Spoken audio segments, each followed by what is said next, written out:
So welcome everybody. We're going to be streaming some more D&D with Arya. Does Arya have a last name? Or is that like lore not out there yet? Shadowmoon. And her trusty pet, Akela the wolf. You logged into the software, right? Yep. So you should be changing the scene here. I see a fire right now.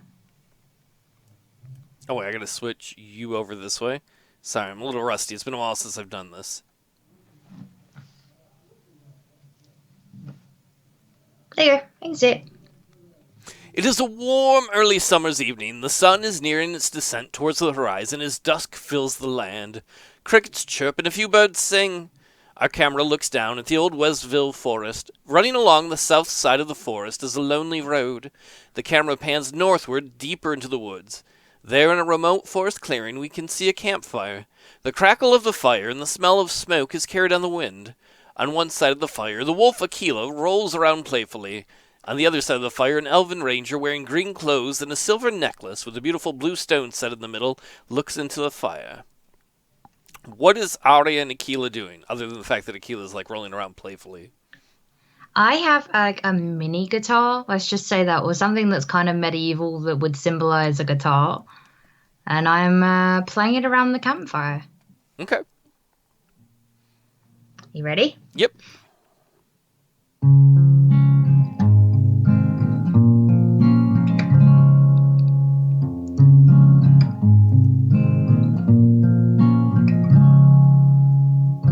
I've traveled across these lands.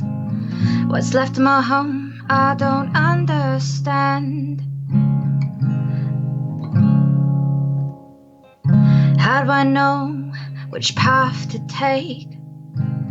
With every wooden bridge, I know it's gonna break, but it all leads me to the start. Perhaps I'll fix my exiled heart, but it leaves me to the start.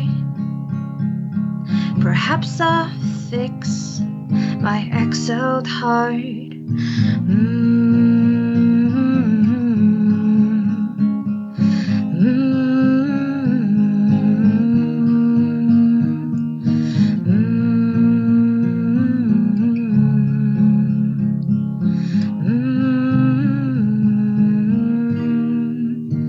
Cause my breath and my soul is stronger than a dragon's fire. Cross me and you know, cause the breath in my soul is stronger than a dragon's fire. Cross me and you know.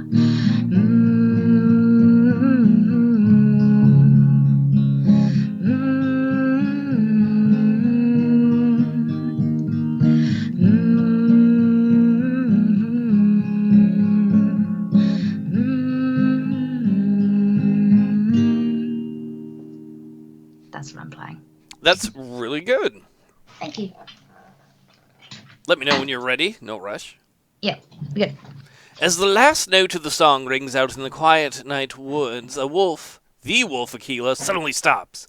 Her ears raise up and twitch as though she's heard something. Suddenly, a group of about a dozen, let's see if they'll show up. Did I grab the right one? Goblins What? come running into the forest clearing. The goblins carry spears, wear rags, and they're short. They're each about 3 feet tall. The lead goblin meets eyes with Arya. "Foolish elf!" shouts one of the goblins as he brandishes the spears. "Your loud screeching has revealed your presence to us." "Actually, I liked your singing," says another goblin. The rest of the goblins seem to nod their heads in agreement, which only makes the first goblin angrier. "Choose your fate, Elfie. Give us all your possessions, or fight the champion Grobbles the giant, who will crush your bones. Then we will take all you have from your dead corpse. Which will it be?" How about I make you a song instead? Because some of you enjoyed it. Some of the goblins think about it, but the first one shouts out, "No! Giant! Giant! Giant!" The rest of the goblins, with greedy looks in their eyes, can't pass up a good chant. "Giant! Giant! Giant!" The chat gets louder, louder, wilder and wilder as the goblins screech. A couple of nearby massive bushes, over 10 feet tall, begin to shake wildly. Can I not use my charm at all? Anything I have that will maybe convince them that this doesn't need to be a fight? Okay, go ahead, try. Okay, so I'm gonna go for my What are you going to say first, and then we'll figure out what you got to roll. Okay, so I want to try to convince the leader because he's making all the others like go along with him. The others seemed intrigued, but he wasn't. So maybe I want to write a song about him specifically that will be fantastic in all of the lands and make him a famous goblin. Okay. Okay, so I'm gonna use my. Okay, I think it would be. What would it be? Which one would it be? Try a charisma check against the goblin. Okay. The goblin screams as the others join him in the chant. Giant! Giant! Giant! 1 second. Stop. 1 moment.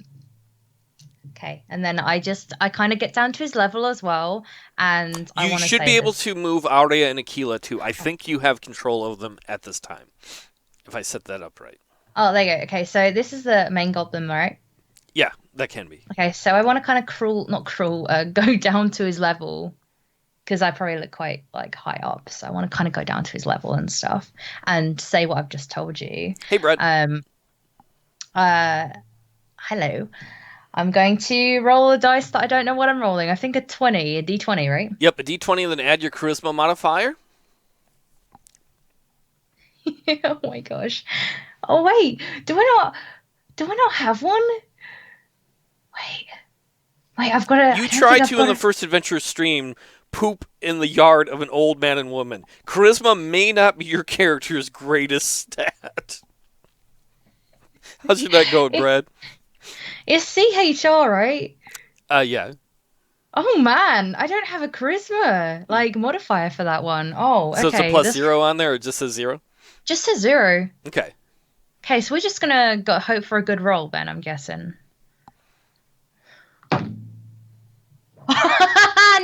Natural 20. Look. Wait. You got to move it down just a little. I don't know how I was going to show on the camera. Oh, I saw it. It's a natural 20. All right, the rest of the goblins are screaming, giant, giant, giant. The lead goblin stops a second. He stops chanting. The entire giant bush that was moving before begins to bend and shake as though something huge were pushing through it. With a mighty crack, a tiny short goblin bursts out through it. He's only a few inches, maybe 5 inches taller than the rest. He comes screaming through into the room. Or not the room, into the little, what do you say, forest clearing? Yeah. Last time I checked, giants weren't that small. As the giant comes running at you, screaming, the first goblin puts his hand out a second and is like, just a second. Hey, Blaster, the so-called giant goblin, who's like about 3.5 feet, stops, confused. So the first goblin is, let's hear your song, elf. Okay, so to help me do this, because the song is going to be about you, the great goblin, I need to know some things about you. What you want the song to be about, because we need to make sure everyone knows how famous you are. The goblin behind him is like, oh, it's like improv. A kitchen. The one behind him, oh, St. Ellsbury. Butcher. Butcher. The first one is like, oh, I'm the greatest fighter in the land. I've got a girlfriend. She goes to a different forest, of course, but you know, and I'm very cool. I do goblin things. What's your name? GobLore. My parents weren't very creative, but I am. I'm taking up painting at the Goblin Annex on Sundays. Okay, and what do you want everyone to know about you? What makes you so, He looks around real quietly, and then he puts his mouth kind of close to Arya's ear. I'm huge. I'm very tall. Not as tall as giants, but very tall. Okay. And he's still 3 feet tall, so, just a little bit over maybe like the waist of Arya. I kind of look at him and I'm just like, okay. Right. And then I've got like a feather and like a piece of paper in my bag, and I'm just writing down these scribbles and stuff of trying to put something together. All right. In all the years of doing D&D, this is the first time I've ever had a charisma check that's going to be based on an improv song. So this is pretty cool whatever happens. This is where I ruin it. Goblor, right? Yeah, Goblor! The great! I don't think he's that great. And then Goblor slaps the one behind him. Oh! So I like get them to sit down by the fire. So I'm like, come and sit down by the fire to hear your fantastic song.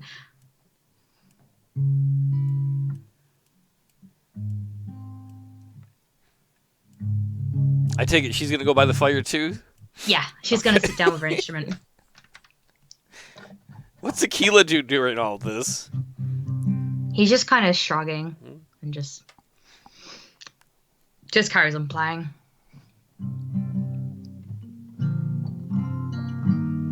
Let's have a look. What can we do here? So I'm like tuning my guitar and like they're all getting settled.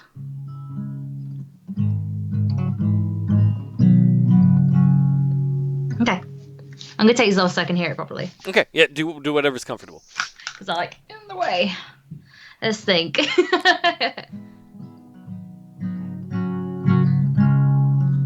His name is Goblor. He is the best. It's Grobnar! All the other goblins start pointing and laughing at him. She doesn't like Goblor. you. Globnor. It's not Globnor, it's Grobnar! They all start pointing and laughing at him.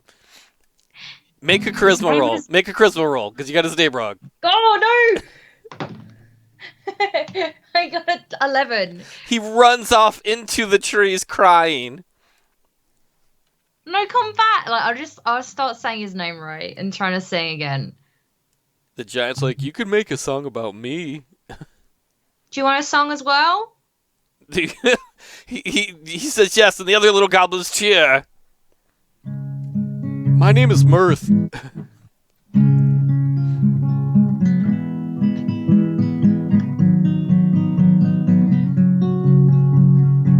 Goblins are the best. If you don't say that, then they're gonna stab you in the chest. Woo! They love it. They're like, yeah. The best. Rocking with their, I don't know, skulls and stuff.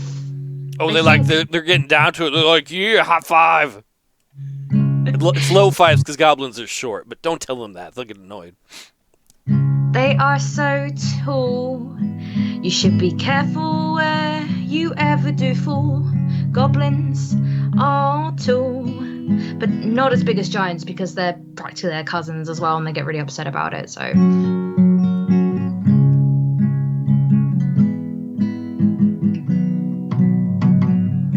then I just carry on doing that beat and some sort of improv which rhymes perfectly. All right, so do a charisma or performance if you have performance check to see how the goblins like the whole song.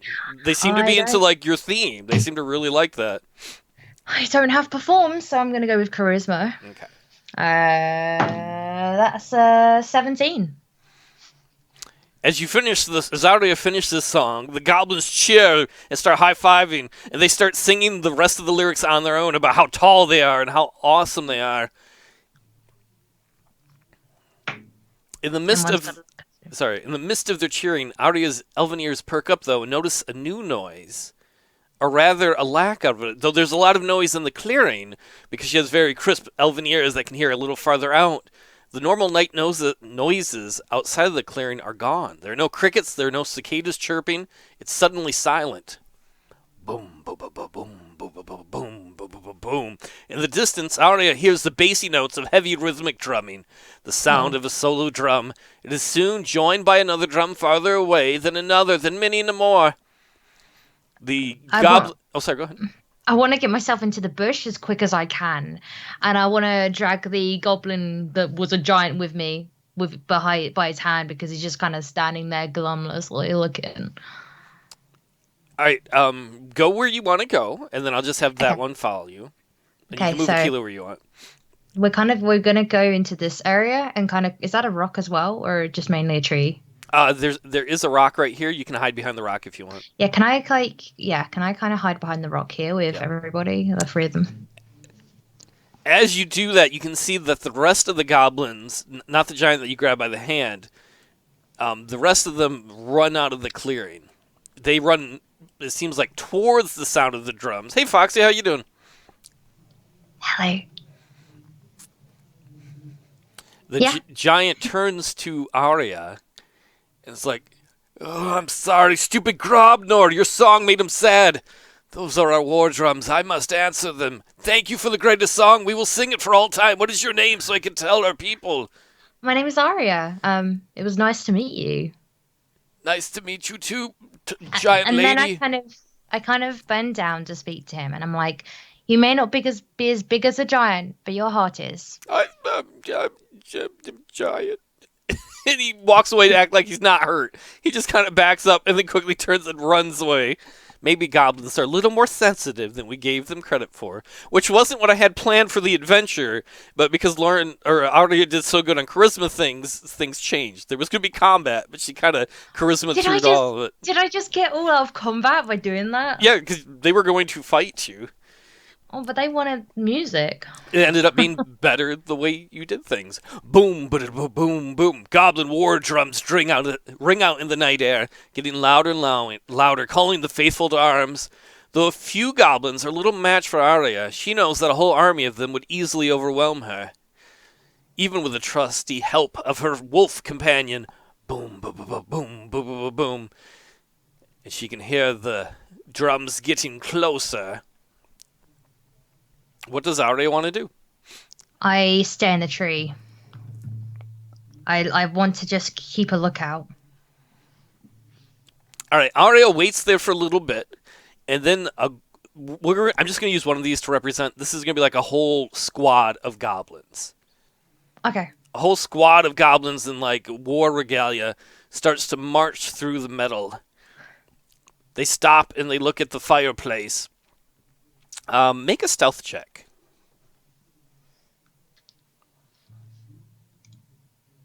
Oh, wait.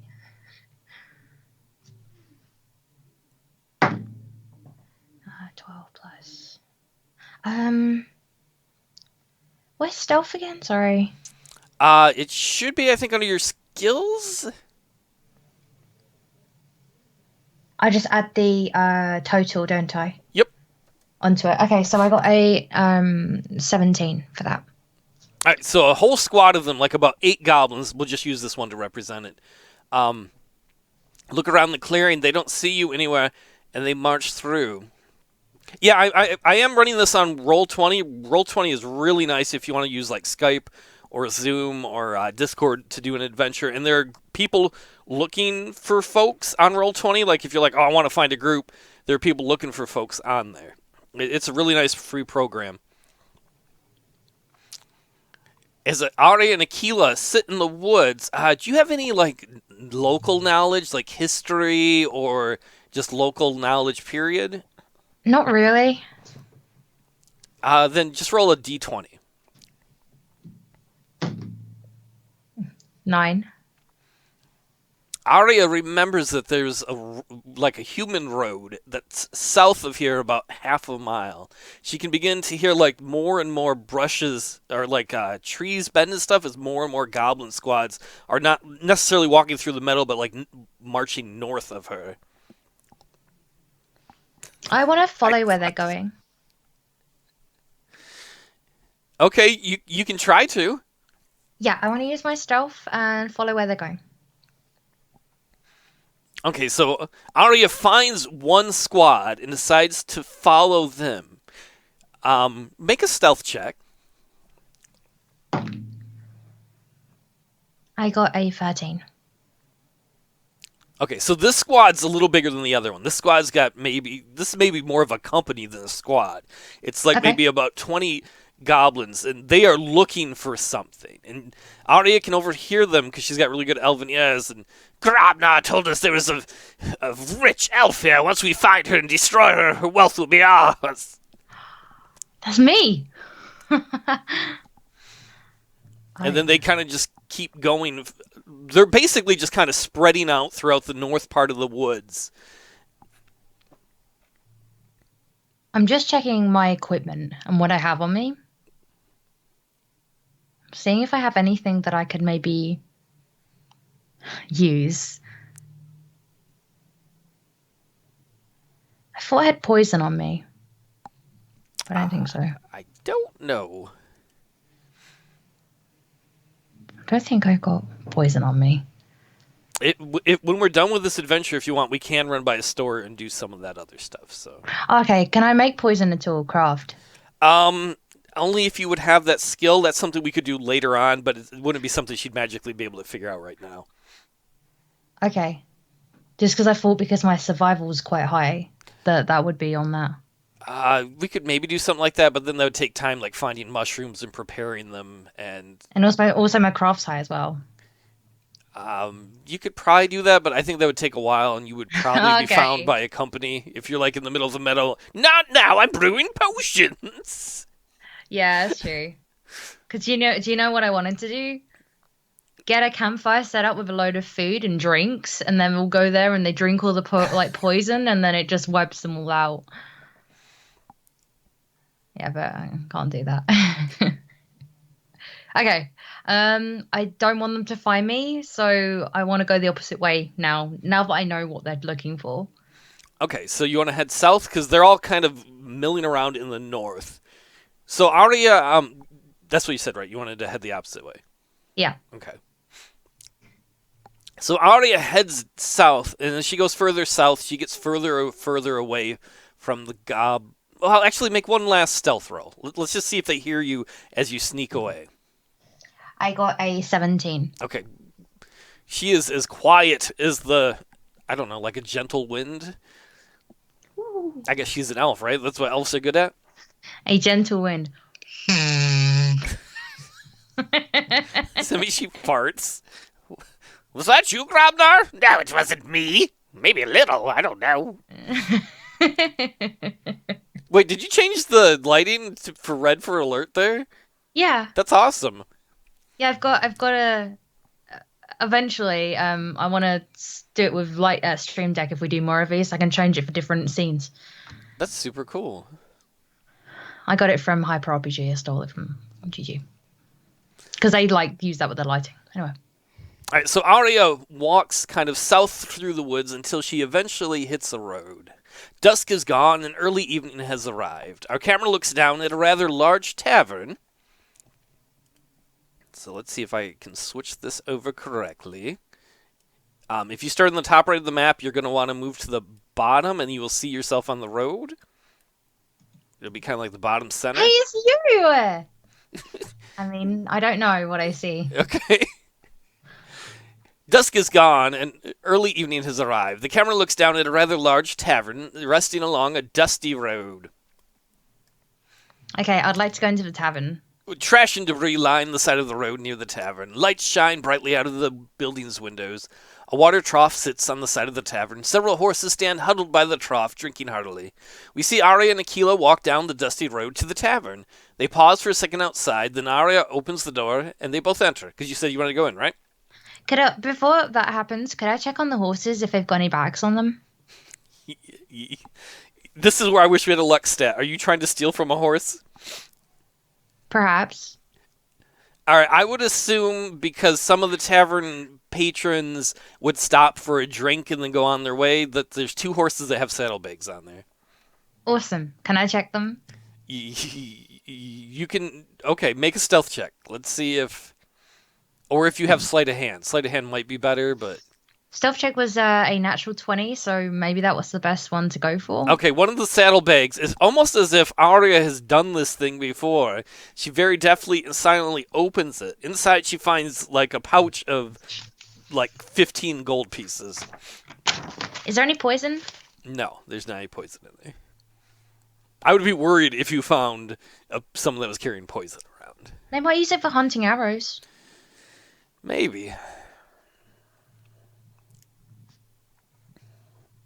Okay. Glitter's a pain when it gets everywhere. So I'm going to only take 5 coins out. Okay. Because if I take too much, it's going to look obvious. So, yeah, okay, obviously yeah. feel free to add that to your amount. If you have to write it down on a piece of paper because of the tech issues, just is add that it. all right? Yeah, just add it to your at the character end? sheet later, yeah. Okay, thanks. No problem. I'm ready to go inside the All right. tavern. They enter the tavern. It takes a moment for their eyes to adjust from the dark of the night to the brightly lit tavern interior. Let's see if I can pop it back a little bit more. There you go. The front of the tavern is a massive room with a great fireplace on the north wall. Wooden tables surrounded by patrons fill the room, so just assume that all these tables have a bunch of people all around them. And you can feel free to put your characters inside. I just didn't want to put in like 20 different pieces if I didn't have to.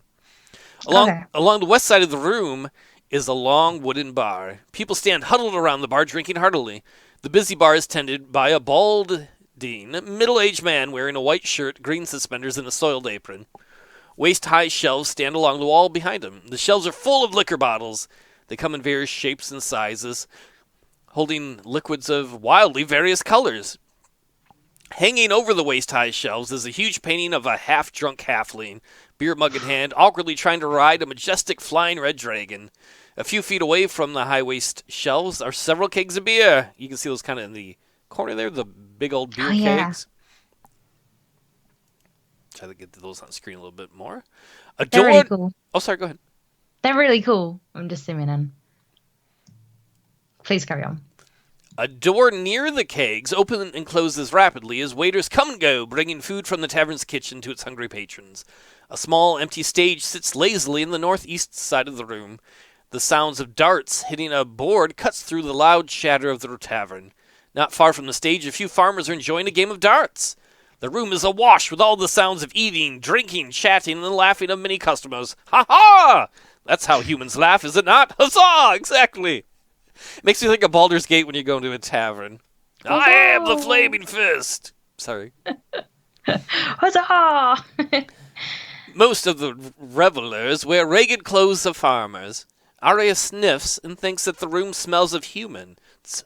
Akela sniffs and thinks that the room smells of delicious beef stew. And then I see Akela head for the kitchen straight away. All right, so please put them on the map where you would like them. Okay. So you just see like the really bushy tail just scat into the door in stealth, just like gone straight. Scat as in shits into it? No, like made room for stew, mother! No, like go straight forwards. Okay, are you gonna let her go into the kitchen? Yeah. Okay, and then what's Arya gonna do? She's gonna kind of like look around the room and see if she can overhear any conversations about anyone needing help. Okay, so please put Arya where you'd like her. So she's gonna kind of stand. She's gonna kind of sit here actually, and then she's gonna put her bow and stuff beside her, like here, like we're down heavily beside her. All right, make a perception check.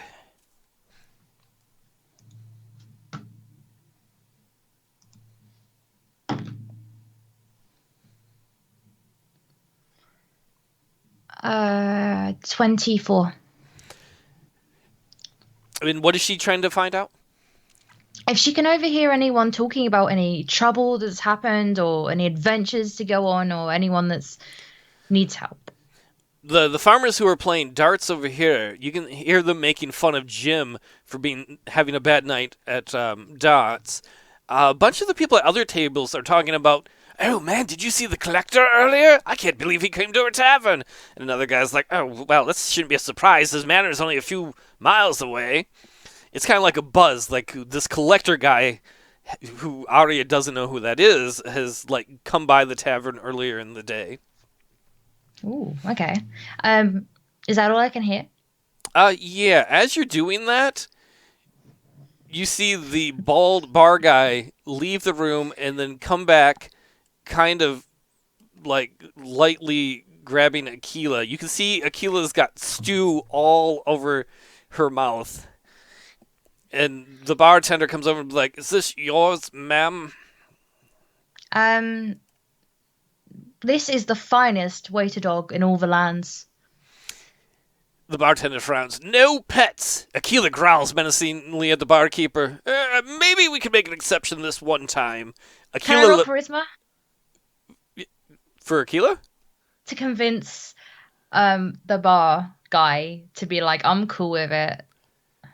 Okay, is Akela rolling for it or Arya? No, Arya. Foxy, this is like a tavern outside like a farming area. Okay, you can make a roll for Arya. I got a 15.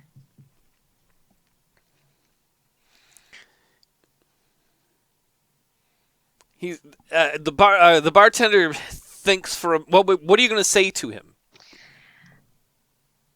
Do you not know who this is? And I point at Akela as Akela's licks its lips. Like, I'm like, hey! I nudge it to look more professional. This is the finest dog in all the lands. Wolf dog, I mean. And then out of my back pocket, I put I have like this bit of fabric which looks like a little waiter's thing that goes around here, and I put it around Akela. As you do that, one of the waitresses comes from the kitchen and walks in here and puts a bowl of stew down on the ground by Akela and likely pet her. And the bartender's like, I give up. Would you like something to drink, ma'am? Yes, I would love some grog, and I have some questions for you. All right, grog would be like 1 copper piece, and the questions are free. Hey, I have 2 grogs then. No questions for me. He kind of I've mopes got and he question. heads I've over got a to. question. He heads over to the bar and he pours 2 grogs, and then he slowly comes back because do we have like insight? Make a knowledge or wisdom check. Make a wisdom check. We don't normally do this, but let's try that. I was going to ask him when he came back with the drinks, the questions. I just didn't want to give him 2 things. Well, he's coming back with them, so you'll still get to ask him stuff. So. Did you say intelligence? Wisdom. Wisdom. Okay. I got a 5. Yeah. You think he's really gassy, and that's why he looks that way. That's how. Yeah.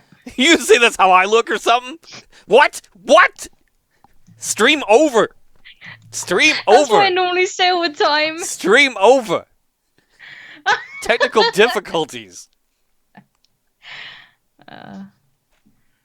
Pretty much. He comes back and he puts 2 grogs on the table in front of Arya, and then he's about to turn to leave. I've got a question for you. Oh, yes, ma'am. What's your name? Bob. I wasn't looking at the sheet to read it. I know it. Bob. I hear some people over speaking about the collector. Oh, Count Elias. He was here earlier. What a joy to have such a prestigious man visit my humble establishment. I'm kind of not from town and don't really know much. Who is this this collector? Do you mind if I take a seat? Of course. And then I push a chair aside, push He's it for him to. I'm glad, because I was going to anyway. I bought this chair. Ha ha, I bought them all. Count Elias Carling. He owns a manor house a few miles away from here. He owns a lot. They call him the collector because he has, one of the biggest personal museums of anyone. He loves collecting things, valuable things, paintings, statues, figurines. Do you have directions to where he lives? Well, you just have to follow the road. Probably west. It's only about maybe 5 miles down the road or so. Where it forks, you go north at that point. And what got you into this job exactly? Was it the people, the drink, or just... My father. I wanted to be a miner, but he said I was too old.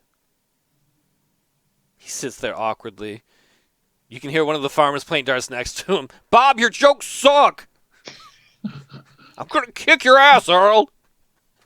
And the farmers go back to playing darts. Okay. I'm gonna look at the grog and I'm gonna You saying you got awkward? His joke was so bad it got awkward. I'm gonna look at that. Would you like me to get you some stew, ma'am? Uh-huh. All right, so beef stew coming up. Or do you want vegetable stew? Beef stew, please. All right, so he starts to get up and head towards the back. As he do. That's how As this he guy do. As he do. Now that's for these rooms back here. As he do. Look, I put outhouses. It's got everything. I made this map, and then I was like, you gotta have outhouses. And then the other map doesn't have them, so I was like, chamber pots, I guess. I overly thought about logistics on that. Through the hustle and bustle of the tavern noise, you notice the front door is open. A tall man with auburn hair and a finely trimmed beard enters. Or more of sideburns, I guess.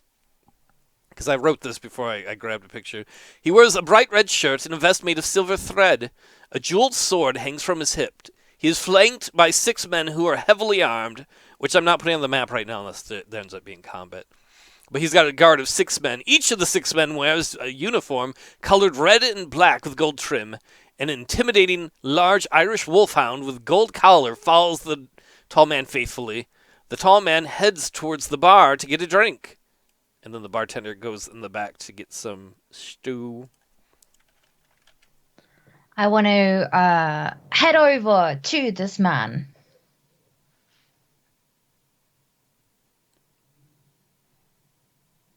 Okay, I didn't put a wolfhound thing in there. I didn't think about it. So that'll be his dog. It looks much more furry. It's supposed to be a large Irish wolfhound. It's not supposed to look like all cute. All right, so feel free to move Arya where you'd like to. So I come over, and then I've got some bones in my pocket, and I bend down to give them to the wolf dog. Wolfhound. The wolfhound turns his nose up at the bones as if he's too good for them. The man smiles and chuckles a little bit. He's like, I appreciate the gesture. And he holds out a hand. Count Elias Carling at your service, madam. Oh, you're the collector. Yes, that's what some people call me. Hey, Eccentric, how you doing? It's a pleasure to meet you after hearing so much about you. Oh, hopefully good things. Oh, yes, only good. Nothing bad. For now. As he talks to Arya, he notices that Arya has a necklace around her neck. Funny how necklaces work that way. What's the necklace look like? It is blue, and it glows a kind of crystal color, and it looks like a dragon's eye. He looks at that and says, that's the most exquisite necklace I've ever seen. Where did you get that? It was passed down through my family, actually. Would you be interested in parting with it? Sorry, I don't give away family. It's very No. sentimental. I'm not that cheap. Like, I'd pay you like 100 gold. I don't. 200? It can't be bought. You can see that his face actually looks a little disappointed. That he's not a man who's used to hearing no. But that quickly, kind of leaves his face. He's like, well, at least I've got to enjoy looking at it, and I thank you for that. Some things we collect in our mind.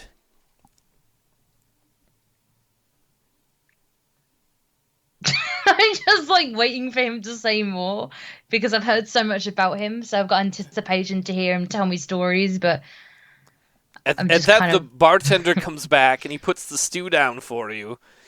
And then he notices the collector. Count! Would you like more of that mead?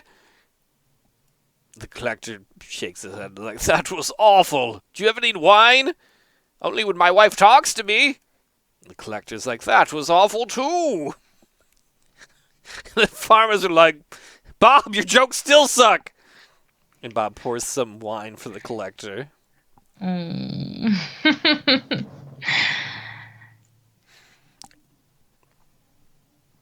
So I turn to talk to I say the drink's on me to the bartender for the collector, the drink for him. At that, the collector kind of smiles. He holds the drink up like, cheers. And he swigs a whole bunch down, and he puts his hand to his head, and like, oh, tonight's been a disaster. We were going east on the road. I had some new things to look at, and then, I don't know, goblin war parties. We could hear the drums, and we had to turn back here. It's been a rough night. Funny you should say that. I've had to encounter those as well. They weren't the most pleasant of friends. Yes, goblins tend to be that way. I wonder what got them riled up. Either way, it's an inconvenience. I would say that was me. I would like to imagine Eccentric is one of the patrons when he complained about that. He's like, meat's better than any wine. That is now lore. Eccentric was a farmer at this table who yelled that out, and the collector tried to ignore it. And while he was saying that, he missed for a minute. But wait, what did you say, madam? That was me. What was you? The reason the goblins were looking and all, what's the word? They're all kind of on their war battle. That was me. He looks a little perturbed. What you do to them? What you do? I didn't do anything. As they say in these parts. I didn't do anything. They just wanted money from me, I suppose. Greedy little things. I've got an idea. Okay. Is that you or the character talking? The character talking. Oh, okay. I'm having a conversation with you. Oh, okay. I just wanted to make sure. I've got an idea. How about we work together to get rid of those goblins that are causing a bit of an issue? He smiles and drinks down the rest of his wine. He's like, I appreciate the offer, but I have other things to attend to. And he holds out his hand one more time. It was nice meeting you, ma'am. And as he does that... Oh, go ahead. Can I roll charisma to convince him? You're not going to succeed at that. Oh, okay. You can roll perception to see something, though. Yeah, I'm going to do that. I got a 6. You see that Bob the bartender awkwardly knocks some of his best booze over. Oh, it's not my day. And with that, the collector and his retinue of 6 guards heads back out into the night, along with the Irish wolfhound, who stops for a moment, just stares at Akela, and then continues to go. I kind of want to follow them. You can if you want to. I want to put my coins down for the bartender, with a bit extra for the tip. So how much were the drinks? The drinks were 2 copper, and he forgot to Each? charge you for the stew because he got preoccupied with the fact that Centric was yelling at him about mead, and the farmers playing darts were yelling at him about his shitty jokes. So he accidentally gave you a free bowl of stew he wasn't paying attention to. I'll put down 6 coppers. Yeah, that would more than pay for it. So Yeah, to keep the rest and stuff. And here's for some training with your jokes. What did you just say to him? Wow. Can you roll an emotional attack? Yep. I got 12 plus 6.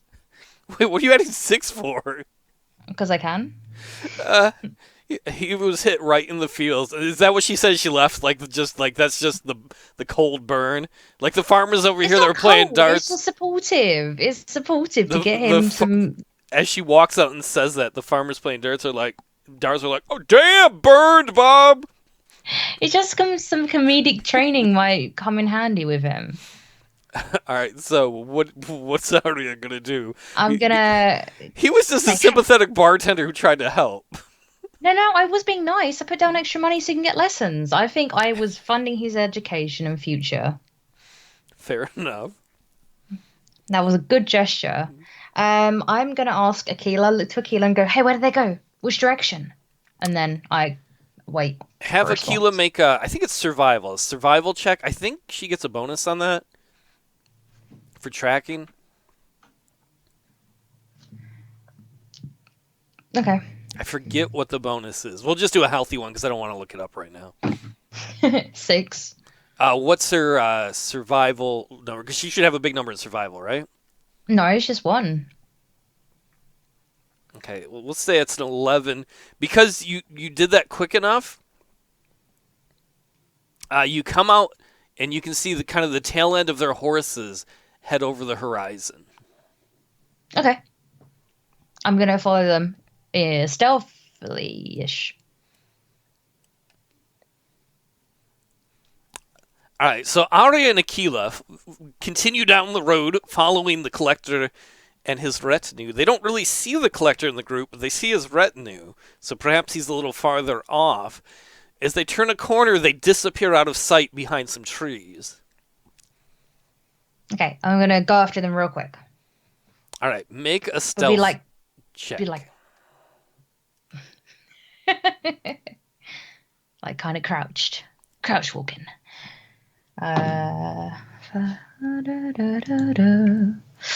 Where's my stealth? We'll just use this road in case we need to do anything. We'll just assume the tavern's not on it anymore. 20. That you're beyond it. And then make a stealth roll for Akela. 12.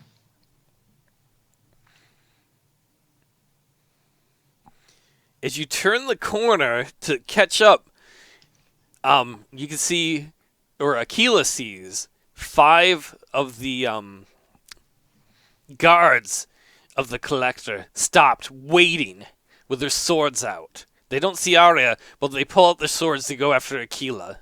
Roll for initiative. 12. Make sure to roll for Akela and for Arya. Oh, sorry.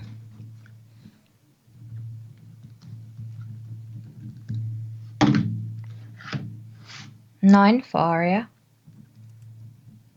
And 12 for Akela.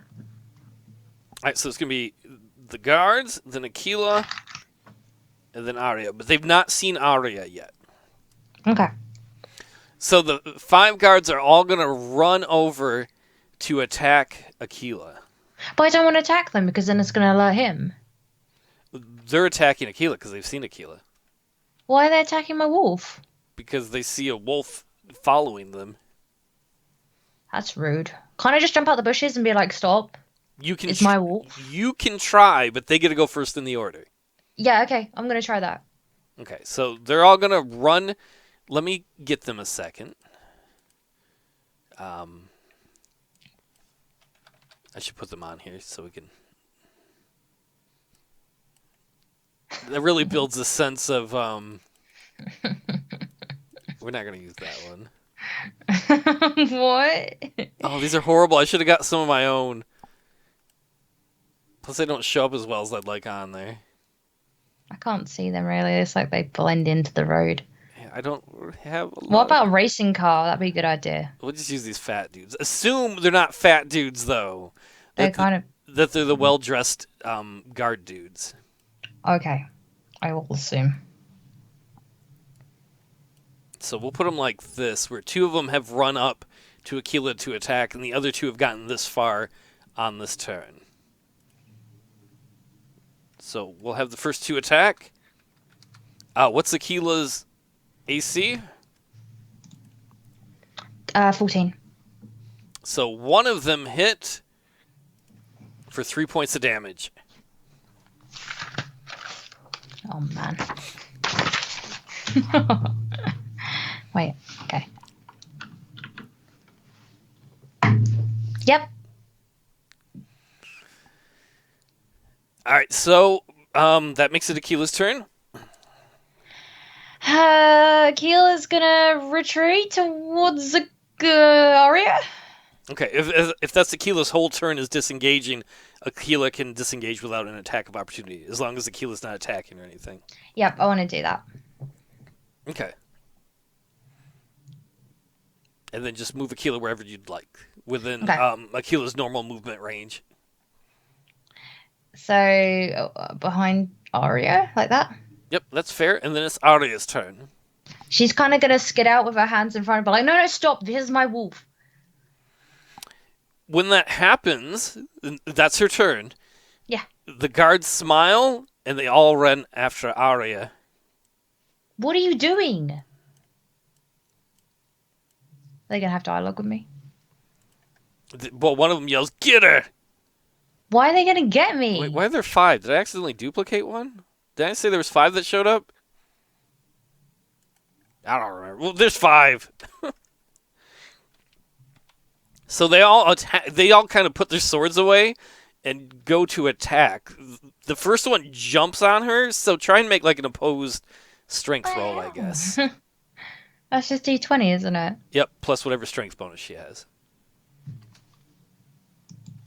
These people are well aggressive. They need to calm down. 13. One of them jumps on top of her and like holds her back. Like what do you call it? Grapples her so she can't move. Another uses his turn and rips the necklace off of her, and then hops on his horse and heads off. And then another guard goes with him. And then this guard will attack Akela. And he misses. Because you said it was 14, right? Yep. So that would make it Akela's turn, and Arya is currently held by the one guard. So she would have to like beat him in a strength check, or Akela would have to like injure the guy. Akela's going to go for the guard's throat because Akela doesn't like seeing the owner get hurt. So this enrages Akela. So Akela's going to go for an attack. Go for it. 19. That is a hit. And then what do we have here? We got bite. 1d6 plus 1. 1 second. Is that a 6? Yeah. 2. All right, so Akela bites the guard, and he kind of like stumbles, but he still holds Arya tight. It's on the neck though as well, so it's like pulling the flesh a bit, like. Yep, like Steve's still like good. hanging on, Akela.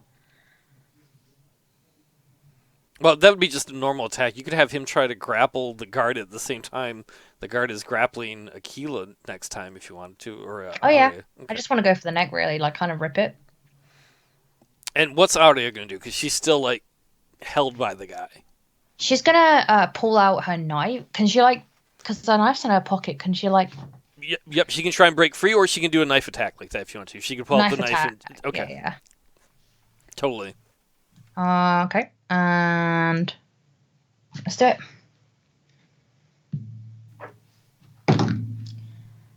That was 5.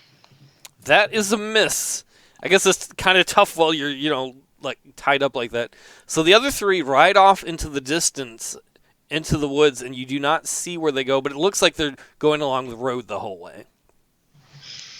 I like stare intently so I can kind of work out where they're going. Okay, so this is what happened. Arya feels like that they've just continued down the road far out of sight as fast as they could go. Okay. With her necklace, because they ripped it off of her. Yep. So this guard is going to attack Akela, and the other one, I think I have to roll that again. That is a fail. And then this one's going to try and continue to grapple her. I don't remember how grapple works. Actually works a little different. So if you can beat a 3, roll a d20, add your strength modifier. If you can beat a 3. This is for Akela, right? It's for Arya, the one that's Arya. grabbed, so she can break out. Oh, okay. It was a 4. Arya breaks free in like the weakest struggle of all time. That's, yeah. Which would make it Akela's turn. She sounds more manly than that. She doesn't sound like a wimp. No, that was the guard. Oh, that was the guard. Okay, and then it's your turn, right? No, it's Arya's. Oh, it's Akela's turn and then Arya's. Akela's going to go for the throat again of that guard that's just been pushed away. Okay.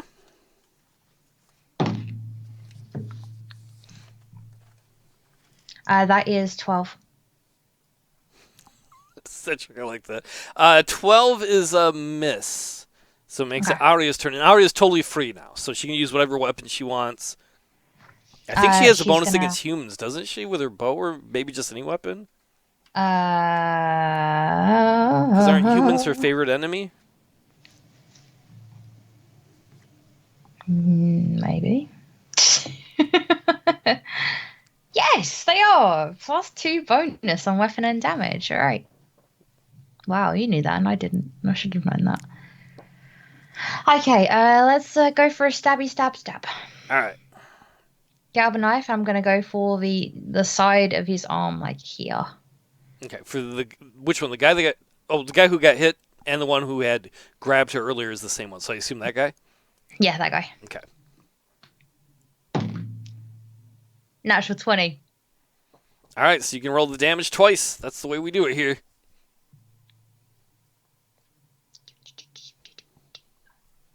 Stabby, stabby. Stab. I need to find 8 then. Ho ho ho. It's going to be glorious. Okay, actually, I'm going to go for the neck then if it's going to be a double damage.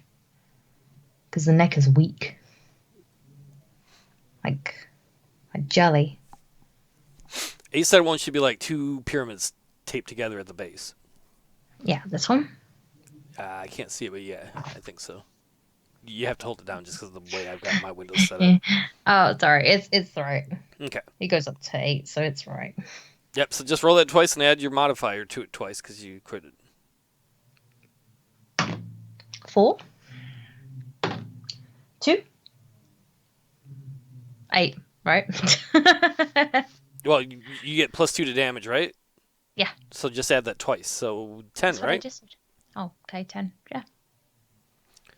So you hit that one hard, stabbing him into him. What was that with your dagger? Yeah.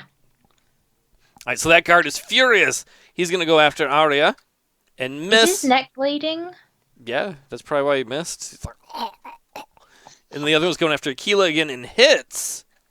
Akela. Can I say, like, all the wine comes out of his neck that he's just drunk? Like, oh, no! I think that's only going to happen if you punch the stomach. Cause... No, but, like, it was like, oh, no, the finest wines. Well, that was the collector, not the guard that had that. And then Akela gets hit for 2 points of damage by the other guard.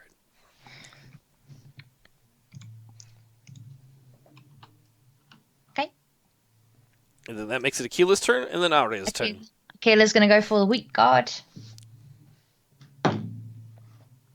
That is a 19. That's a hit.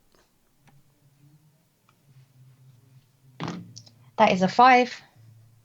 Oh, Akela, like, tears part of his throat out. He's barely alive. He looks really bad. No. I never got to taste the finest candies. It's Arya's turn. And then Arya's going to go for him again with a knife. That's a 10 with bonus. That is a miss. Okay, so she goes to swipe and then slides forwards on the dirt road. So they're both going to use their turns to just run as fast as they can. They're not going to fight, so there's no attack of opportunity. They're just going to disengage and run as fast as they can away. Can I go for a bow attack at all with one of them? It would be Akela's turn, then Arya's, and Arya can do that, on her turn if she wants to. Oh, okay, I'd like to do that when it gets there. Okay, so Akela first, and then Arya. Akela's going to do nothing. Okay. Akela can run faster than them, because I think Akela can move 60, right? Each square is 5 feet, and these humans can only go 30. Ooh. Yes. Akela's going to go for the back of the neck of the other one again. The damaged one, or just put them... The damaged one is the top one, so just whichever one you want to go by. Okay. There you go. Goes for the neck. That's a 19 plus 1. That's a hit. 20. That's a kill. And then, so Akela just runs and jumps on the back of him like you see a wolf hunting a deer or something, and just pulls him down and kills him. And just rips the head off, and it goes flying in the air like a bowling ball. Gross. It's like, bosh, and it, like, horrifies the guy next to, like, in XCOM when they're like, and they panic, and you can't control them, and they run around like that. All right, so Arya gets to go. She's going to get her long bow, and, like, pull herself back, line herself up, square at him, the last guy running. She's going to roll. She got a 14 plus 1, which is 15. That's a hit. So that would be... I just need to look at the longbow 1 second. Okay. Where is it? There it is. Longbow is 1d8 plus. 1d8 plus 1. And then you get add 2 to it, right? Because you're fighting one of your favorite enemies? Yeah. So it's plus 3? Yep. So that'd be 6. You shoot the arrow right into the back of his head, and he's like, oh, this is a horrible day. My horoscope is right. And he keeps running as fast as he can down. So we're just going to move you back farther to do it, like, representationally. Can we not carry on getting him with Akela? You can. Akela can go faster than him. Like, this guy cannot outrun Akela no matter what.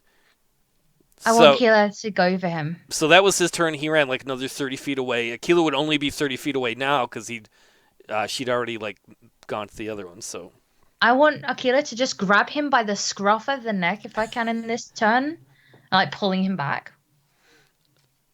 Well, you can try. Okay. So is that like you're trying to grapple to stop him? Yeah. Like okay. That won't do damage though. That'll be just a opposed strength check, and if you succeed, the guy will be stuck there and he can't move. That's perfect. That's what I want. Okay. So let's see. He gets a +2. So he rolled a natural 20. You would have to roll a natural 20 and have at least a +2 strength bonus. Do you have a +2 strength bonus for a? No. You know, a natural 20. I'll say natural 20s cancel each other out. So if you roll a natural 20... Oh, wait, no, a tie doesn't matter then. So you'd have to succeed. Like, you can't beat a natural 20. The most you can do is tie it. That would make it Arya's turn, though. She can shoot 60 feet, right, with a bow? But I don't want to kill him. Well, you don't have to. Can I get him in? Oh, I want to aim for his leg. That's it. Okay. I aim for the back of his leg. I got 16. That's a hit. I'm going to aim for the back of his leg. I got a 7. I assume that counted all the bonuses, right? Yep. So you hit him, and an arrow shoves into the back of his calf. He's like, oh! That's what he gets. So he's going to try and run away from Akela. Akela's right next to him now, though. Well, I guess we'll just use his whole turn to disengage. So assume Arya is even further back. Not that she walked backwards, but, you know. And Akela... Yeah. So it's Akela's turn. Akela goes to drag him again. Okay. So an attacker to try and, like, grapple. Just grapple him and, like, put him in place. All right. You got to beat a 19. With my bonus? Yep. Wait, yeah. 20. All right, so Akela grabs him by the scruff of the neck, and he's just like, shit, I hate my job. So I slowly, intimidatingly walk over to him with my boots. All right, you feel free to move the character over. I'm doing the noise first. Oh, okay. Like some Wild West film. It says my connection is interrupted. It said, is it still moving? It's fine at mine. I'm moving my character right now. Is it not moving on your screen? No. There it is. Now it is. We're good. Okay. I'm trying to basically put it there. Okay. And I go and get a knife and stab it in the other leg. I forget what the rules are for that when somebody's grappled. Just roll something and make sure it's not like a 1. It was a 5. We'll say he's stuck, so that'll work. Roll damage. Oh, I don't want to damage him. You stab at him with a knife. That's going to damage him. But I don't... It's going to damage him by the very nature of the beast. But I don't want him to die. I got a 4. Does that count your bonus against humans? Yeah. Oh, and that's 2, isn't it? Yeah. So 6. Oh, I didn't kill him, did it? What she say is she stabs him. Give me my necklace. As you do, all of a sudden she notices out of the corner of her eye just this huge squirt of blood that she's hit a main vein artery. It's just like, and then his eyes roll back and he falls down dead. Can I? Is he completely dead? Can I not talk to him? He's before he complete. goes. You killed him by 1 more point than you. Well, he had 5 points left and you hit him for 6. It's just a knife grenade. That was the worst hostage situation ever. Okay, I scruffle around his pockets, see if I can find anything. My necklace.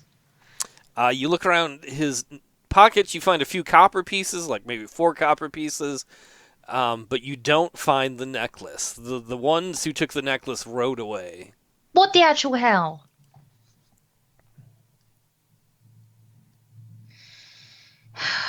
Okay. He's human, right? Yeah. If he hadn't been human, he wouldn't have died. It was your bonus against humans is how you accidentally killed him. Just like a force of habit of, I'm so used to killing humans, this is where you stab them to hit the artery. Oh, shit. Okay, I'm gonna drag his body into this bush over here. We're not actually by the tavern anymore. You'd be by some woods. You can drag him into some woods if you want, so nobody can see him. Some sort of bush. I'll take his shoes off because, like, I'm gonna take his shoes. Okay. Does that have any poison on him? No, he doesn't. Can I do a check? Perception check? I think you already did check him. You just found some copper pieces on him. Can I do another check? You're not going to find any poison on him. Damn it, no one got poison in this kingdom. Okay, yeah, I'm just gonna drag his body over here, and I'm trying to shake Arya off. Not Arya, Akela off, because Akela's starting to gnaw on the leg.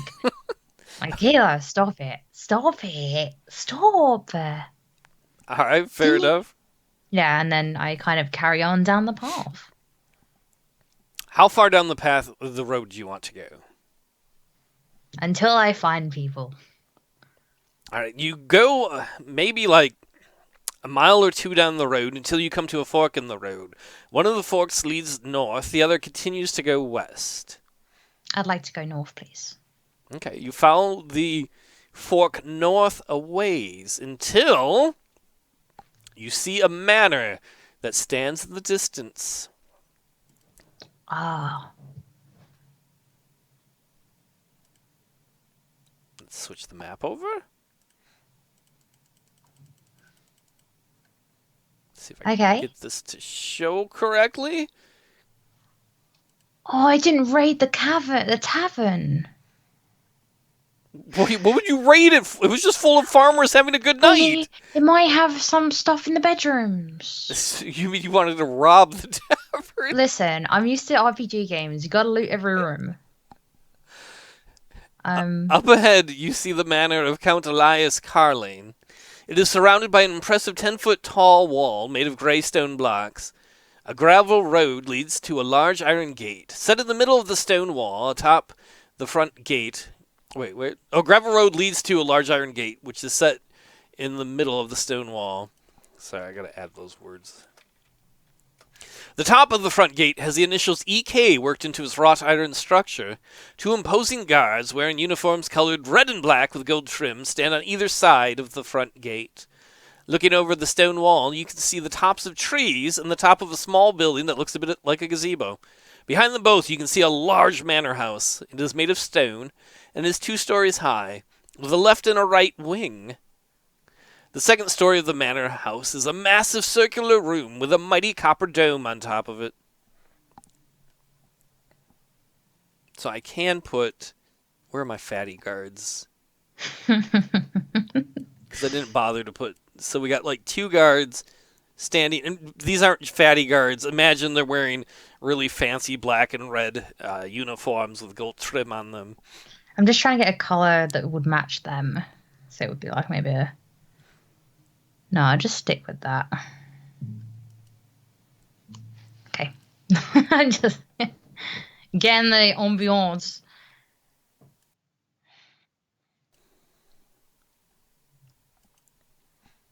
So it's up to Arya. What does Arya want to do? Is there any stones around me? You can find a stone, yeah. I assume you mean I'd something like. that's like hand Yeah. size. Yeah. Okay. I want to throw it in. Okay, so I'm here. I want to go over here with Akela. Come on, Akela, come around the corner. So you want to hide around the corner of the stone wall. Yeah. And then get that stone and throw it there. I assume your goal is to try and get their attention. Yeah. Um, Even if it's just one of them. yeah, I feel like you shouldn't have to roll for that. Like, anyone can throw a stone. You throw a stone, and one of the gods looks over there, and you can hear that they're talking, but you can't really make out what they're saying as they both kind of look over there. They don't seem to have seen you, but they're kind of looking in that direction. Throw another stone.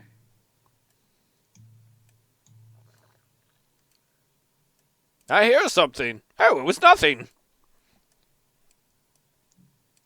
You shoot him And then in the air move 20 the times. and then move the and then run up this way as they go round. You're going to have to run really fast. Well, I'm an elf, of course I can run fast. How many spots is that? 1, 2, 3, 4, 5, 6, 7. Okay, we'll give you that. By the time they walk over here, you can get there. He stops and looks around the corner and doesn't go any further because he doesn't see anything. I'm gonna head where this path is up ahead. Okay. I'm gonna see if there's any entry there because the ground. I'm gonna do a perception roll and see if the ground has been used or there's any like back entry. You don't need to do a perception roll even for that because you see there's a small like wooden back gate, and there's a path that leads through it. Look, my perception was 100. There's a gate here. I'm gonna go through the gate then. You try to turn the knob on the gate, but it appears to be locked. It won't open. Can I climb it? You can. It's like 10 feet tall. I mean, you can I'm an try elf. to. Do you have any anything to help you climb? Let me see. Okay. Uh, Stealth. That's not. It's not. It's not the old Batman episodes where they're climbing up the side of the building. Do you have like a rope and a grapple? Do you have? I mean, you can. That would just make it easier. You can try. Like 10 feet tall would be like jumping up and grabbing a basketball hoop rim. I don't know how you'd get Akela in that way though. I've got a whip. I could hold it. I could throw the whip up there and like pull myself up. What are you going to try and hook it onto? A tree on the other side. There is, according to the description, if you go down to the bottom right, there is a tree that slightly overhangs the wall down here. I'm gonna go down there then instead. Okay.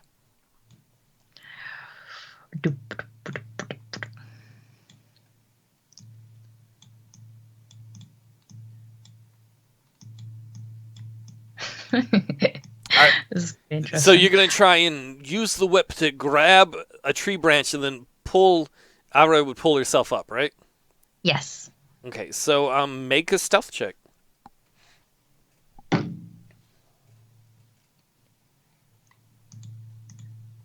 One sec. My stealth. There it is. Oh, 5 added. Cool. Right? That's nice. 18 plus 5, so that's like... I don't think I said stealth. I said dexterity. Oh, you said dex? Yes. Sorry. Not dex. I have 2 bonus anyway, so it's 20, so... Okay, so you rolled an 18 and you had a +2 bonus for your dexterity? Yeah. Okay, so like she's classic Indiana Jones. She just like wraps that whip around the top and just pulls herself up so she's standing on the top of the 10-foot wall. And now I'm in the tree now. You stay there, Akela.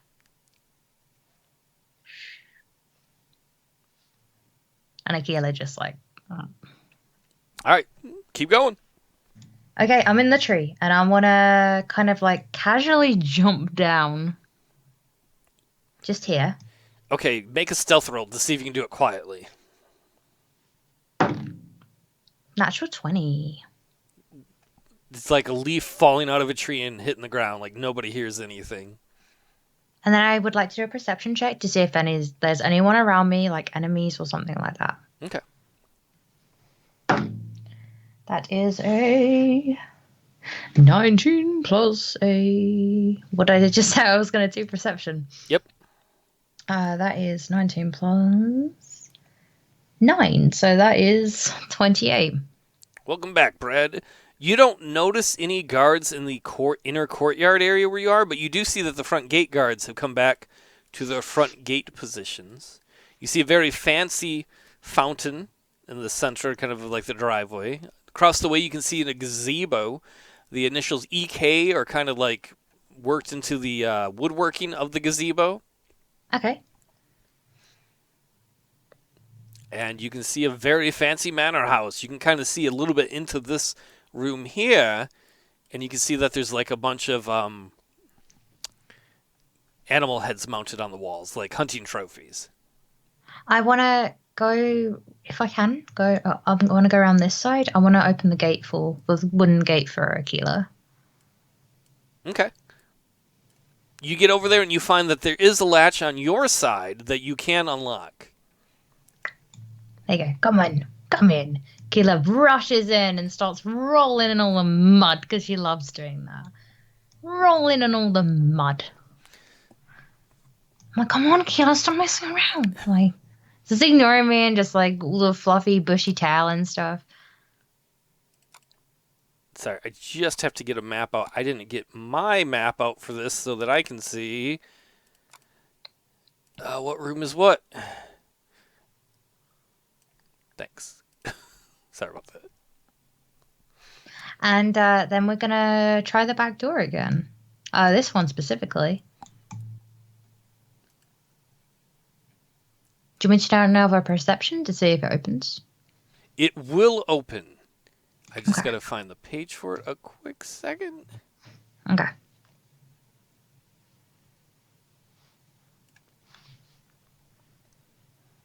How's everybody doing tonight? Everyone having a good night? Everyone having a good time? Are you just going to test the door, or are you just going to like open it a little bit and peek in too? I am gonna peek inside. All right, so Arya opens the door slightly, revealing a large kitchen. The floor is covered by drab gray tiles. A large cabinet stands along the room's east wall. Next to the cabinet is a large unlit wood stove. In the northeast of the room, along the wall, is the long kitchen counter. It is covered by pots, pans, dishes, and utensils. Several drawers peek out from beneath the counter. A wooden table sits alone in the southwest corner of the room. It is covered by a large bowl and several apples. I'm going to eat some apples first. We can zoom in a little bit more on that. So feel free to move your character where you want in there. So I'm gonna come in, I'm gonna eat some apples, but I'm gonna put 2 apples in my bag. Okay. Okay. So Akela, Arya does that, grabs a couple apples, and as she's munching on one, let's see what happens. Nothing happens. She just enjoys some apple in peace. No, that's Akela. Oh, Akela wolfs one down? Yeah, get it? Wolf's one down. Now that's comedy. Is that what Bob's going to learn in the classes you paid for him? Yeah, that'll be lesson 1. The puns. Okay, and then I'm gonna see if there's anything of value around in this space. So I'm gonna check the sides. Are they dusty, or have they been used recently? Could I do perception for that? See how used this kitchen is. Yeah. That's a 13. Arya can see just by looking at the wood stove that the some of the ashes in there are still a little bit red. So this kitchen must have been used very recently. I'm gonna pick up some of the ashes and smell them. Can I work out what this is? The ashes of? Wood. It's a Just wood wood. stove, yes. Okay, so it's not like there's been any meat in there at all, Not in that part. There might have been on top, but like the dishes are clean in here, as if like they'd cooked something they'd like cleaned. Is the floor quite clean as well, or is it dirty? It's used. It's like a kitchen that's been in use. Okay. It's not like Uh, dusty, but like maybe people have tracked a little bit of mud in there from the back. so You can I tell by looking at the door the way you. Well, make a perception check. damn. What do you mean, Uh, damn? 9. Do you get any bonuses for that? No. You go check your perception. I'm pretty sure you got a big perception bonus. Your character is an elf, and I think you put points in perception. Uh, oh yeah, 9. So you had an 18, right? Yeah, I got an 18. So you can tell kind of by the floor, and then looking back at the door you came in, you notice that the door that you entered in kind of has a plain doorknob, as do two of the other doors. So you're guessing that's probably like the servants' entrance, and so maybe the floor is a little dirty because this is where servants would be. Whereas you can see there are two other doors that have kind of like fancy brass doorknobs. I want to touch the knobs. Whoa. The brassby. Uh, which one? Uh, Let me zoom in a second. Okay. Yeah, you should be able to see on the map which ones are the iron doorknobs and which ones are the brass ones. I'd like to go for this one. All right, so you wish to open the door and take a look in there? A little bit of a peek. Okay. So that's the room that Arya saw earlier from the outside. You open the door a bit and peek into the room. It's a fancy parlor with a thick purple rug. In the center of the room is a small table with playing cards on it. On one end of the table is a lush blue couch. On the opposite end of the table are two large, comfy blue chairs. Get the large, comfy chair. On the east side of the room is the stone fireplace. Hanging over the fireplace mantel is a large painting of a man in military uniform riding a majestic white stallion. The man in the painting holds a lance in one hand, which he is stabbing violently into a unicorn. The painted unicorn rests its head in the lap of a young maiden. You instantly recognize the man in the painting as Count Carling, the collector who you met earlier. The walls of the room are absolutely covered with hunting trophies. Heads of deer, wolves, bears, elk, a unicorn, and creatures that you've never seen before are mounted on wall plaques all around you. Wait, wasn't it Count Alias? Count Elias Carling. Oh. Okay. A small wooden table with a drawer sits in a corner near the fireplace. I was in the wrong house then. I'm like, what? At least you didn't kill anyone here yet, right? So yeah. Sorry. Yeah, like, you killed everyone in the king's summer house. Oh, that ain't good. That's not good. I'm gonna look around and see if I can go over to the cupboard and open the drawers. All right. Please move the characters where you'd like them to. Also, thank you. Arya opens the drawers on the little, like end table. Inside, she finds a deck of cards, a backgammon set, and a chess set. The king and queen pieces of the chess set are carved in the shape of Count Elias Carling. Like for both sides, both kings and queens. This guy's got a complex, hasn't he, Akela? And then I look at Akela. These humans. And I just shrug my head. And then I look in the fireplace. As you look in the fireplace, that's from a different adventure. Ignore what I just said. I had the wrong sheet. If I look in the fireplace, the door that you had come in, the door opens, and two guards walk in. They are kind of startled to see her there. Roll initiative. 8. 9. Who has 8 and who has 9? Sorry. So Can I not speak to them before? You can, but they get to go first. I've got 2 apples for them. I was going to pretend to be a waitress, a house servant. Okay, they're gonna go first though, and I guess I gotta get 2 of the fatties, right? Yeah. Akela would have got 9, and Arya would have got 17, if that's going to happen. I thought you had 9 and 10. No. So Arya, then the guards, then Akela. Yeah, if that happens. As they see you, you recognize one of them. One of them is the one who grabbed your necklace earlier, and he yells, "It's the elf! Get her!" Listen. Can I? So Arya gets to go first. Listen, no hard feelings. The Count hired me after the whole problem with the necklace, and I'm actually doing some work for him. You know how us elves are, we love our coins and money. Roll a charisma check. Hey, no matter what you pick, it's fun that this is like what you've chosen is fun. So Okay. So roll d20 and see, add your charisma bonus, which is I think 0.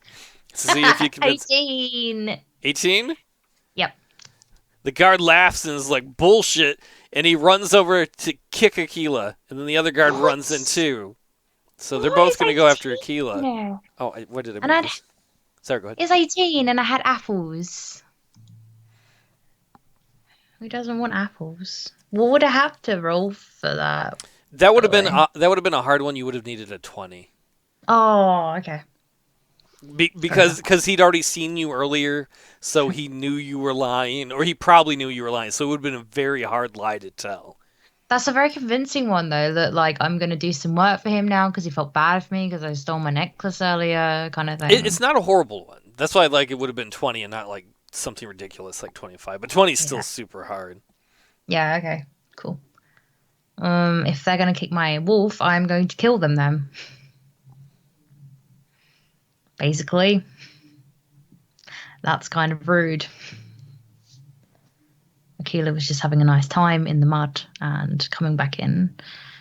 Does that mean Akela's dragged mud into this fancy roped or yeah. purple room?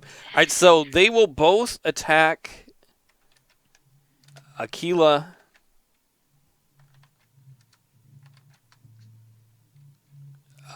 They both failed horribly. They both rolled 1s. They both kind of just fumbled and hit the couch. And the one looks at the other and laughs, and then he does the same thing, and then they're both like, oh, shit, because they know they're getting in trouble for that. It's Akela's turn. Akela's going to be really annoyed and go to bite the one that kicked her, which is probably this fella, right? Yeah, the one on the right? Probably closest. He didn't actually succeed in doing any damage. Oh, but still, there's the intention there, you know? That's just rude. So sorry, the one on the right. That is a 11 plus 1, which is 12. That's a miss. That's Arya's turn then. So it's just like a snap from Akela, like a warning snap. Then Arya's going to get a bow out and aim for his head. Okay. Listen, we could have been friends, but you were just rude to my wolf. And that pisses me off. Natural 20. That's a hit. So you can do your crit thing. Roll your damage twice and add your modifiers twice. Wait, 1 sec. You're using your bow, right? Yeah, I'm using my bow, my longbow. Is that normally a +1? So longbow is 1d8 plus 1. Yeah, and so instead of +1, you'd add +3, but you could do it twice because it's a crit and roll twice. Because that's how we do it here. 8 plus... What was it? Sorry. Roll again. Okay, so the first one was an 8. Second one was an 8. So that's 16, and you could add 3. That's 19. You killed the guy. Please explain what it looked like, because you just one-shotted him. So pulling back, being like, we could have been friends. I got apples, and you were just being an asshole. So now you're gonna die. Stupid human. All All right, so you shoot him right through the head. The arrow And it goes kinda- right in one eye. His head gets slammed into the back wall, and there's there's all these deer mounted heads. So like the antlers of one of the deer shoot through the back of his head as he gets slammed into the wall. So like one arrow, the eye goes in one arrow, and then you see the antler comes out the other eye as he just gets like That's pinned to the dead to the wall. and on like that melted bleeding thing. and like just like ugh. Yeah, as the And then eye is dangling from the antler side that pushed out, and the eye just comes down. And then as Akela dangles. sees it like a toy and then jumps up and grabs it. That'll be a free action. We'll give that as a free action. The other guard is horrified, and Can I point and speak to them now if they're terrified in that instance? I'm gonna have. There's not really. I'm gonna have him make a saving throw. Okay. This is gonna be like a will saving throw. He gets a +2 to this, so that's a 10. So he passes. He almost throws up, but he doesn't. And so he takes his sword and he goes to attack Akela. Can I? And he misses. So then it would be Akela's turn, and then it would be Arya's turn. I want to try to talk him out of this a little bit because, like, he's just seen the other person die, so he's got an opportunity to not fight right now. That's what I want to explain to him. Okay, but Akela goes first either way, so. Akela needs to like back away for that situation. Then Akela is going to jump forwards to the other guy that's already dead and start ripping at the flesh. So it starts spitting all over the living room, like organs, like the big intestine. She Do starts you ripping have out. like intimidation? I forget what the skill sets are on that sheet. Yes, intimidate is 6. You have a +6 to intimidate? Yep. Okay, you can add a +1 for Akela's horribly gross thing. What are you trying to get him to do, though? He's not going to do... Are you just trying to get him to run away? No, to like stop trying to fight. Like I want my necklace back, basically. Okay, say something that would be intimidating or that you want him to do. Crawl to me! Whatever you want, and then try to make an intimidation check. Give me the necklace, or your intestines will be all over this room like your friend. All right, make the roll. Please exceed that. 12. Did you I add do your... plus in so 12 plus intimidate would be 6 added on to 12. So that's 18, and you get a +1 because you had Akela destroying the other corpse. Yeah. The guy is definitely intimidated. I don't have it. I don't have it. The boss has it. Don't hurt me. Why did you get it from him? For him? That's my job. Yeah, but what does he want it? He collects things. He's known as the collector. If you didn't know. I know who he is. Is he a bad man? Well, I wouldn't say this. None of this has been good. Speak, or I will kill you. Bad subjective. I mean, he's been good to me. What has he done? What has he done in the past? I need to know everything, and you have about 5 minutes to answer.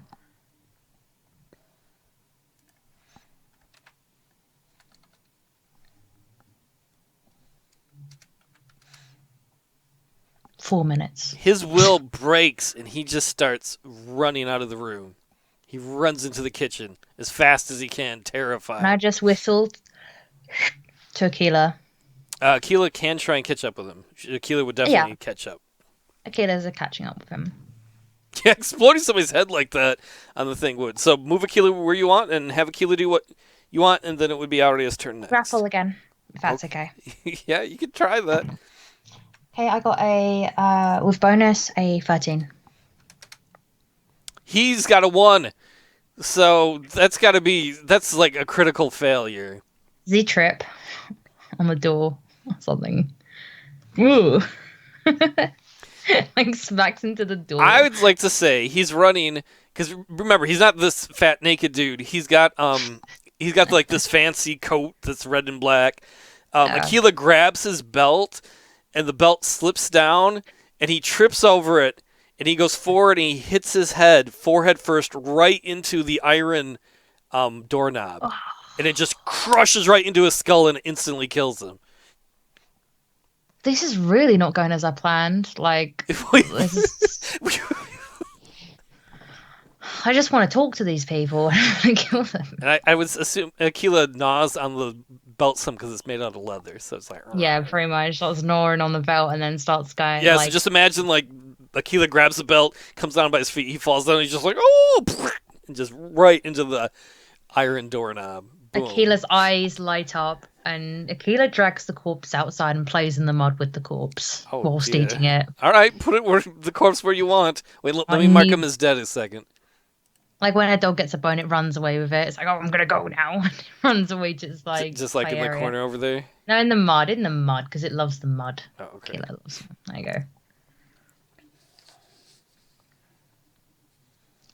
I'm gonna drag the body into the fireplace.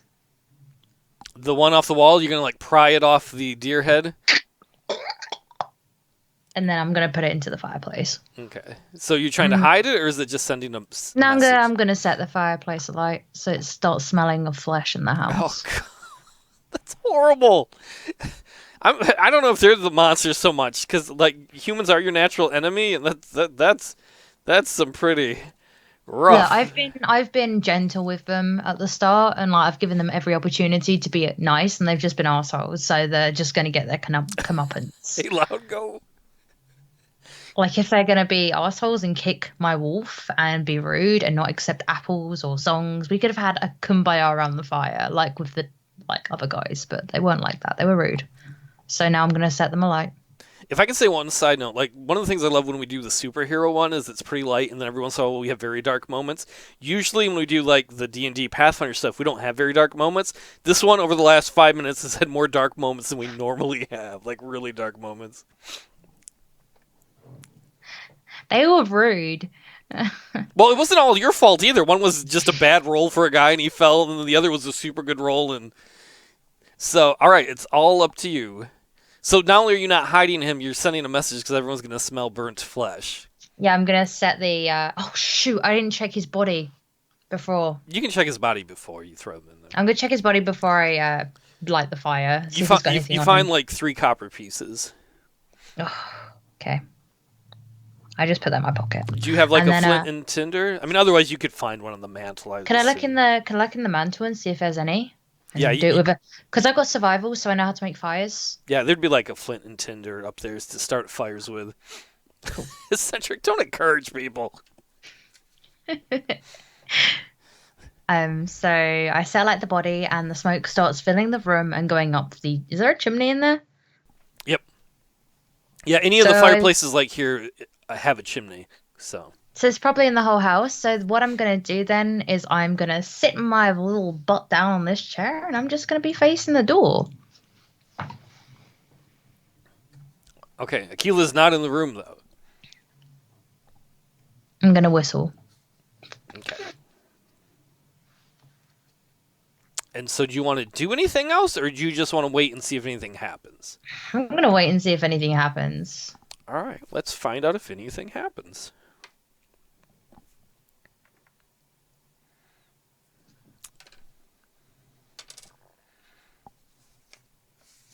As you sit there, whistling, you hear the door open, and another 4 guards start walking to the room, and they're like, "What do we have here?"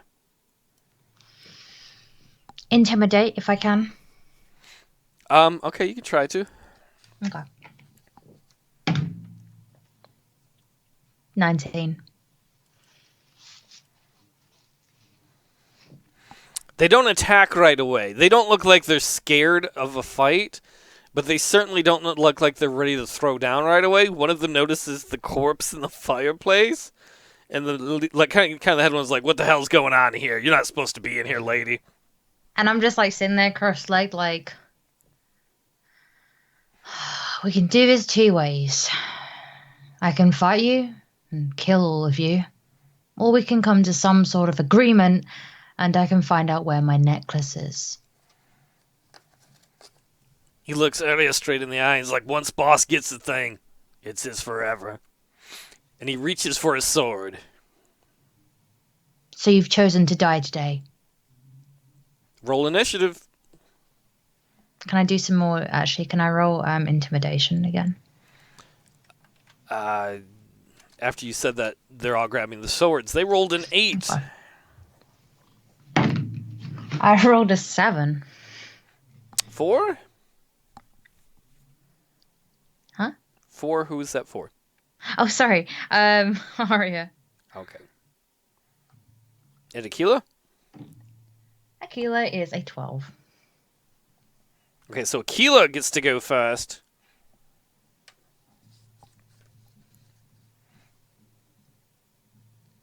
And Arya. Okay.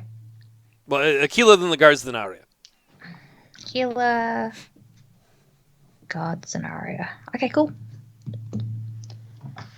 I kind of like click my neck. Do my arms. Get my bow ready. And pry it for the first guy, which is just parallel to me. Alright, you're going to take a shot at him? Oh, wait, it's not my turn yet, is it? No, it's Akela's turn. Oh, Akela can't use a bow. So It'd be pretty cool. Akela's going to go for the guy here. Alright. Once again, going for the neck. Okay. Because Akela's got a taste for blood now. That is a 19. That's a hit. Akela bites the dude. Roll for damage. Yeah. That is a 3. He bites a little chunk out of the dude. Alright, this guy is gonna, let's see. Let's see if he can make a dexterity. We'll do this guy first. This is guy number 1. He's gonna attack Akela. He gets that.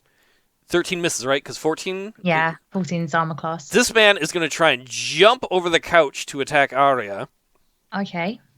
So we'll have him make a dexterity check to see if he succeeds. He'll get over the couch no matter what, but this is whether or not he pops up or if he face plants. He does it. He just kind of does a jump and a roll. And he's right in front of Arya, and he's going to attack Arya. And he missed. This guy's going to run up and attack Arya. What's her AC? I don't think that's a hit. Her AC is 14 as well. Okay. And then the last guy will run up here and attack as well. That is a hit. He swings his sword and brings it crashing down on Arya for 4 points of damage. She's going to kind of, like, it goes for her arm a bit here. She's going to kind of flinch backwards and then go for a retaliation attack to that guy. Okay. This one, right? It's actually this guy that hit, but you can hit whoever you want to, or attack whoever. I want to hit the guy that stabbed me. Okay, yeah, it was this guy, the last guy that came in. I'm going to pry back my bow and go for his eyeball. Got a natural 20. All right, roll your damage twice and add your +6. Oh snaffles! I guess it's a good thing you picked humans as your natural enemy. Yeah. Okay, ready? 5, 6. It's 11 +6. You literally hit just enough. Do you want to explain how you killed this guy or what it looked like? The eye literally comes out the head and goes, and then just falls and rolls on the floor, and the guy just slumps backwards on the ground. Is that due to the arrow like penetrating right through his head?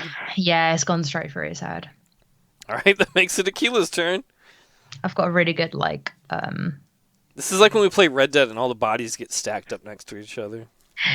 What is it called? A blacksmith. I have the best blacksmith in all the lands that makes the best arrows. He has good prices. So he's fallen. And then I'm going to laugh and grin at the guy in parallel to me. Killer's going to go into a frenzy and go to literally run at the back of this guy and then go for the back of his skull. Well, the guy should be actually faced to the front because they're fighting each other. Well, straight forwards then. Straight, like, lunging. Okay. Attack. That is a 17. That's a hit. That is a 6. So Akela bites into the dude and tears some flesh from his body. And he just keeps ripping it, like all the flesh is going everywhere. The dude is not happy about that, and he swings with the sword at Akela, but misses. The collector apparently doesn't pay for very good help. Their stats aren't horrible, but they've not done well. The guy who had jumped and rolled over the couch earlier is going to swing at Arya and hits with a crit. So, oh, jeez. Let's do that double damage. That's 10 points of damage. And let me know when you're ready, and then the last guard who's alive will attack Arya. I'm ready. And he misses. He does the opposite. He just is like, ah! I'm going to go for the guy in front of me. There's not been a lot of in between with the bad guys. They're either like super good or just like awful. Yeah. All right, it's Arya's turn. Yep, I'm going to go for this guy. Throw burning corpses at them? Oh, awkward. Or hands, and then go, I think you need a hand. That was a natural 20 again, so you're going to get wrecked, mate. This is using my bow again, just so you know. This is... Let's do this right. Wrong. So many dice. It's your double pyramid one. Yeah, I just sometimes I can't see. 8, 5 plus bonus. 13 plus your 6 because your humans are natural enemy. That's 19. What's it look like? You killed him too right away. She's just one-shotting these guys like a badass. The guy, the eye goes straight through the. It kind of goes through the side and then falls into the other guy's mouth. The eyeball. Oh, the other dead guy. Yeah, no. The one's alive. The one that's alive. This guy. Oh, he's not faced the right way. But he did when he faced, because like it's all happening at the same time. So when he turned, because he's getting his neck ripped by Akela, he's turned his head and like the eyeball's gone in his mouth. Okay, fine. And he's like, oh. That makes it Akela's turn, and then the two guards that are left will get to go. Can I intimidate now at all? No, Akela needs to go first, and I can intimidate. Because they don't look like they've given up at all, do they? No, they're furious because one of them's been injured. The other one's not been hit at all. This one hasn't been hit at all. But I don't think he's done anything successful either. Okay, I'm going to go for this guy's neck again. That's a 19. That's a hit. That's a 5. Akela attacks him again, pulling another big old chunk of flesh out from him. He looks pretty beaten up. Not dead, but beaten up. So, and he's choking on the eyeball. He's choking on the eyeball. So he tries to say something to Akela, but he's like, oh. And he misses. The other guy goes after Arya and misses too. I'm going to try to stab this fella on the right of me, of Arya. Okay. I got a 16 for that. That's a hit. Nice. We don't do double bonus this time. It's just normal bonus, isn't it? Yep. Because it wasn't a natural. Yep. So you get to add a +3 to whatever you roll. Okay, cool. Well, I mean, I think a +3. Do you have a +1 to the weapon? Otherwise, it's just a +2. It says here for the bow, it's just +1 for the longbow. Okay, I thought you said because stab, it's but you can use the bow. Oh, wait, sorry, wait, no, I'm using a dagger, aren't I? No, I'm stabbing. Sorry, I'm stabbing. So it's 1d4. There's no bonus for that. Okay, you can still add the +2 though, because that's your racial modifier. That you're especially good against humans because your character hates humans. Okay. So I got used the wrong one. 1 second. wait. Where is it? D4 is like a regular pyramid. Oh, okay.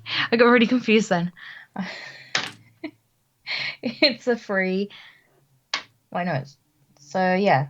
No, with 2. So 2 plus 2 equals 4. It doesn't equal 3. Okay, so you hit it for 4. Yep. So you stab him. He's like, ah, and he's angry, which makes it Akela's turn. Akela's gonna go for the neck again. Akela got 17. If you looked at, that's a hit. That's a 4. He is dead. Ah! Akela rips his... Oh, go ahead. He falls backwards. He goes, ah! And then the mouth falls out. The eye falls out of his mouth and rolls out over the floor. When you walked in jumps for it. when you walked in this room, it had very nice plush purple carpet. Most of it is covered in blood now, along with much of the furniture. Well, he likes collecting dead stuff, so I thought I'd redecorate the room in a color more appreciative of his decor. The card that is left screams as he shoves his sword right into Arya and does 1 point of damage. So it doesn't even like chip it, it's more like a razor blade, like, oh. 'Tis a flesh wound. 'Tis just a flesh wound. So Arya's gonna go for some stabby stab step again. Arya got a natural 20. So 4 plus the bonus. That's just enough to finish killing him. So she just repeatedly stabs him and like... Oh, wait. No, you're using the knife? Then that's not enough. Oh, really? Yeah, I thought you were using the bow. But I got... So you rolled 8, you 12. You stab him repeatedly, as in a cartoon, and he's got tons of little holes in him, but he's still alive. He's a little like, oh. But he's still alive, just barely. It's Akela's turn. Akela comes running up behind him now. Okay. All over the body. He's like, blah, and goes to jump. And gets a 12. That is, I believe, a miss. That is a miss. Okay, so slides over all the bodies because there's so many, so just falls into the wall, basically. The stabbed man. Shaken prison style. Playing prison rules, I see. He tries. This guy has been the most worthless guard. I don't know if he's hit anything, has he? He swings the long sword again and gets it kind of stabbed in the antlers of one of the animals on the wall. That makes it Arya's turn. Get ready with my bow. That's a 16. That's a hit, and he's dead. Oh, anything I do is dead? Yeah, he only had 1 point left. Like, when you stabbed him with the knife, you almost killed him. You're just one short, so... He's dead. He dead. So he just stayed stuck in the antlers, like, in place, like a puppet. Alright, so all these guards that have just come in here are dead. I want to raid their pockets and see what they have on them. You go through all of them and you find maybe like 5 silver pieces combined. Come on, DM. Come on. You could have found nothing. You found a debt. Now you have to pay it. All right, Tom Nook.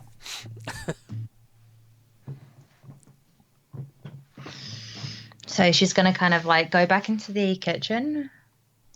And then she's going to eat some more apples and clean herself off a little bit. Okay.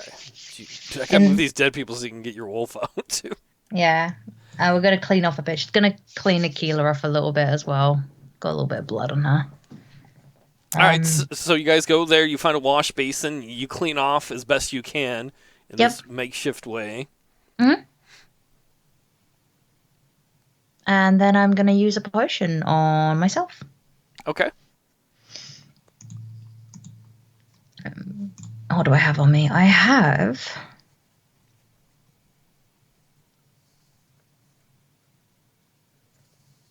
moderate 2d8. Okay.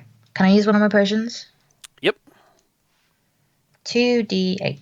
And I think you get to add your level to it, too. Yeah, mate. What's my level? It should say, I think, on the top of your character sheet. It might say by Ranger or whatever. 4, 6. 4, 6. And then...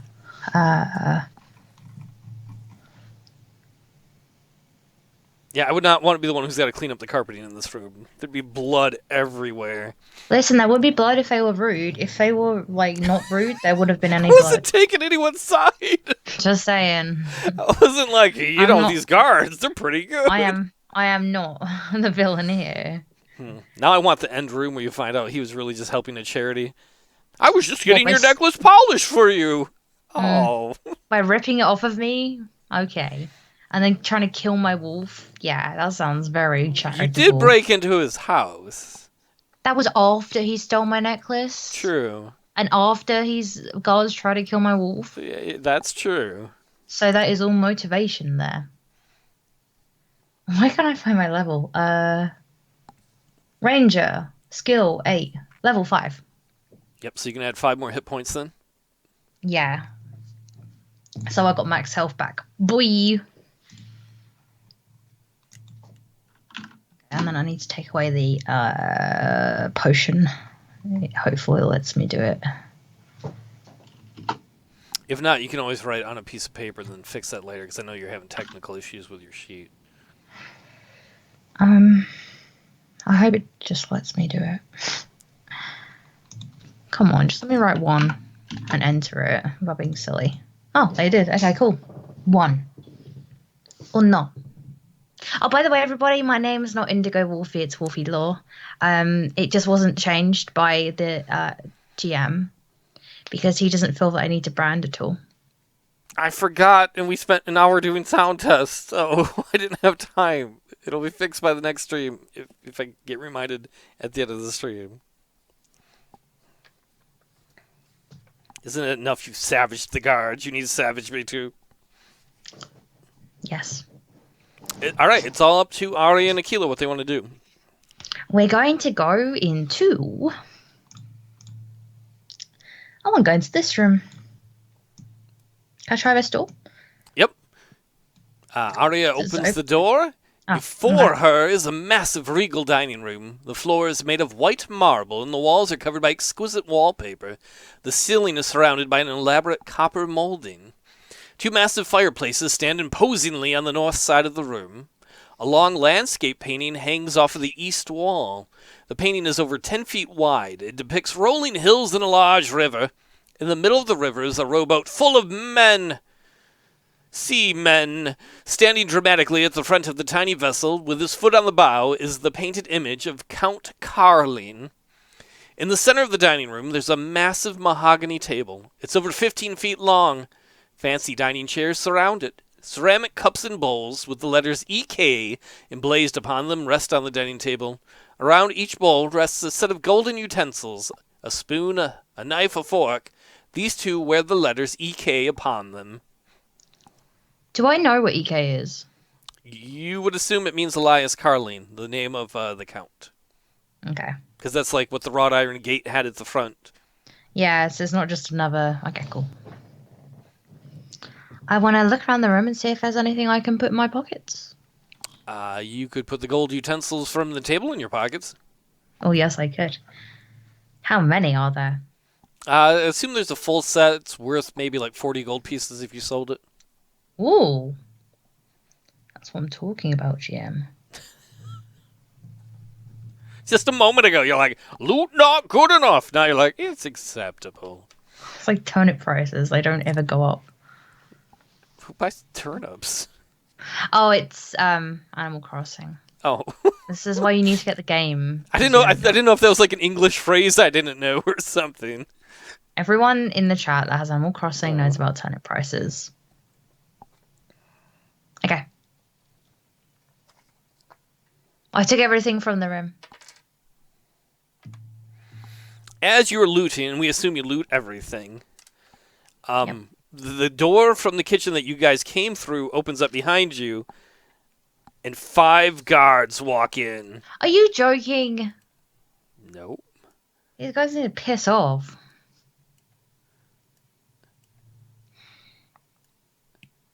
So we're going to put you guys over here because you're like looting.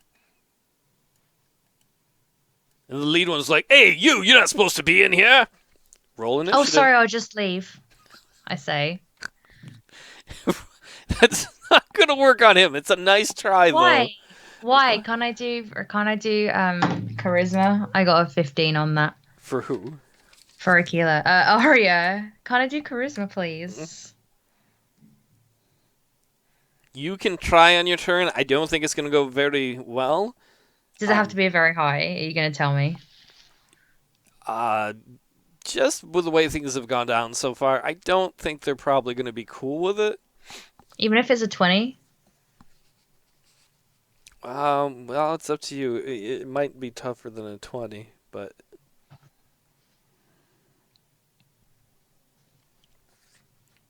Isn't this an armies? My bad. Are you going to roll for Akela? Yep, that's 10. Oh, okay. So, Arya gets to go first, then Akela, then the guards. I say what I just said and try to convince them. Yeah, I just go, sorry about that. I'm in the wrong place. I was just trying to have a meeting with your boss. They don't look like they buy it at all. How did I get 2 of these fatties? And once again, they're not these naked dudes. They're like the guys in the Royal Count Carlin. You can roll for it if you want, but you think it's going to be very, very hard to do. So if you want to roll for it, you can. Naked dudes. Or if you just want to, or if you just want to attack, whichever you want to do is fine. I want to roll for it if I can. Yeah, you can try. Thank you. Do I have any bonuses? If you have a charisma bonus. Do you have any bonuses to bluff? Bluff would be a skill. I think it's called bluff. To blave. -2, so probably not. Okay, that's what you'd have to use. So your odds are... Because you're lying to them, right? That's what I should have had to use earlier when you were lying. I wasn't going to Akela, my bad. It's just 0. Akela! The wolf just can't tell a lie! It just eats everything.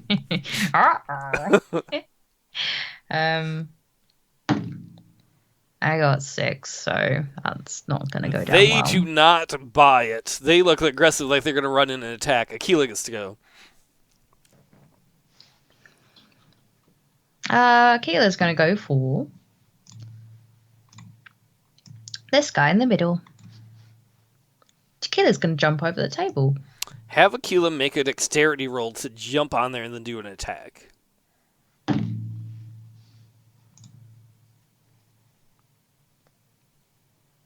16. That's a success. Not a successful attack, but successfully jumps on there, nails the landing. Should have been in the Wolf Olympics. And now Akela can attack. You can move him like right on there, like there or wherever you want, and then can attack whoever you want that she's close enough to. That's natural 20. All right, roll her damage twice.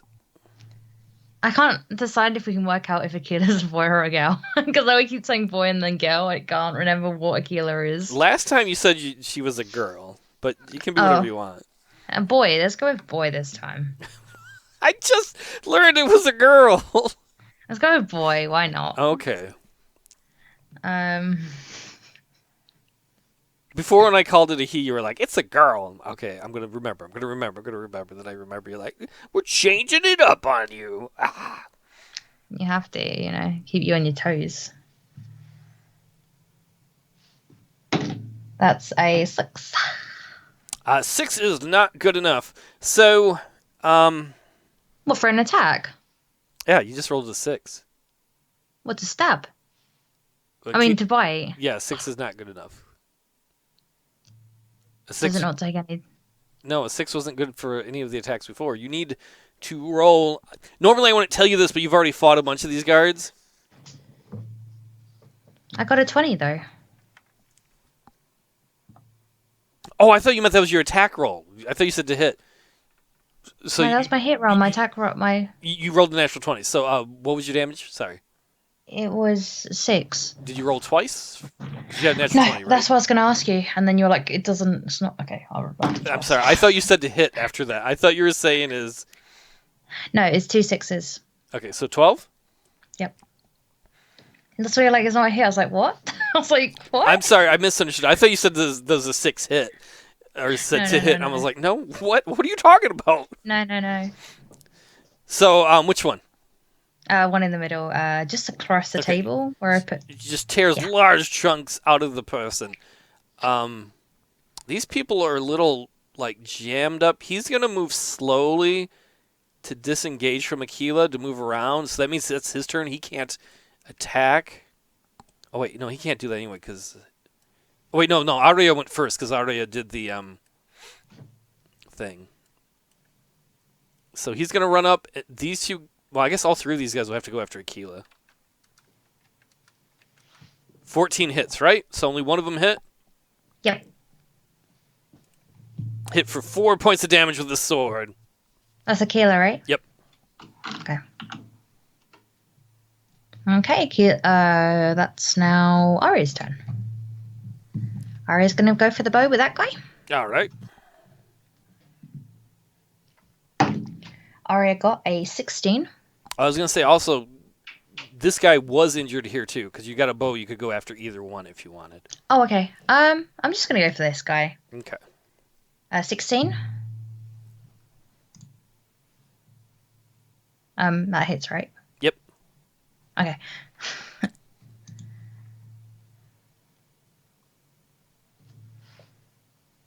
And then I still get my bonus because it's a human still.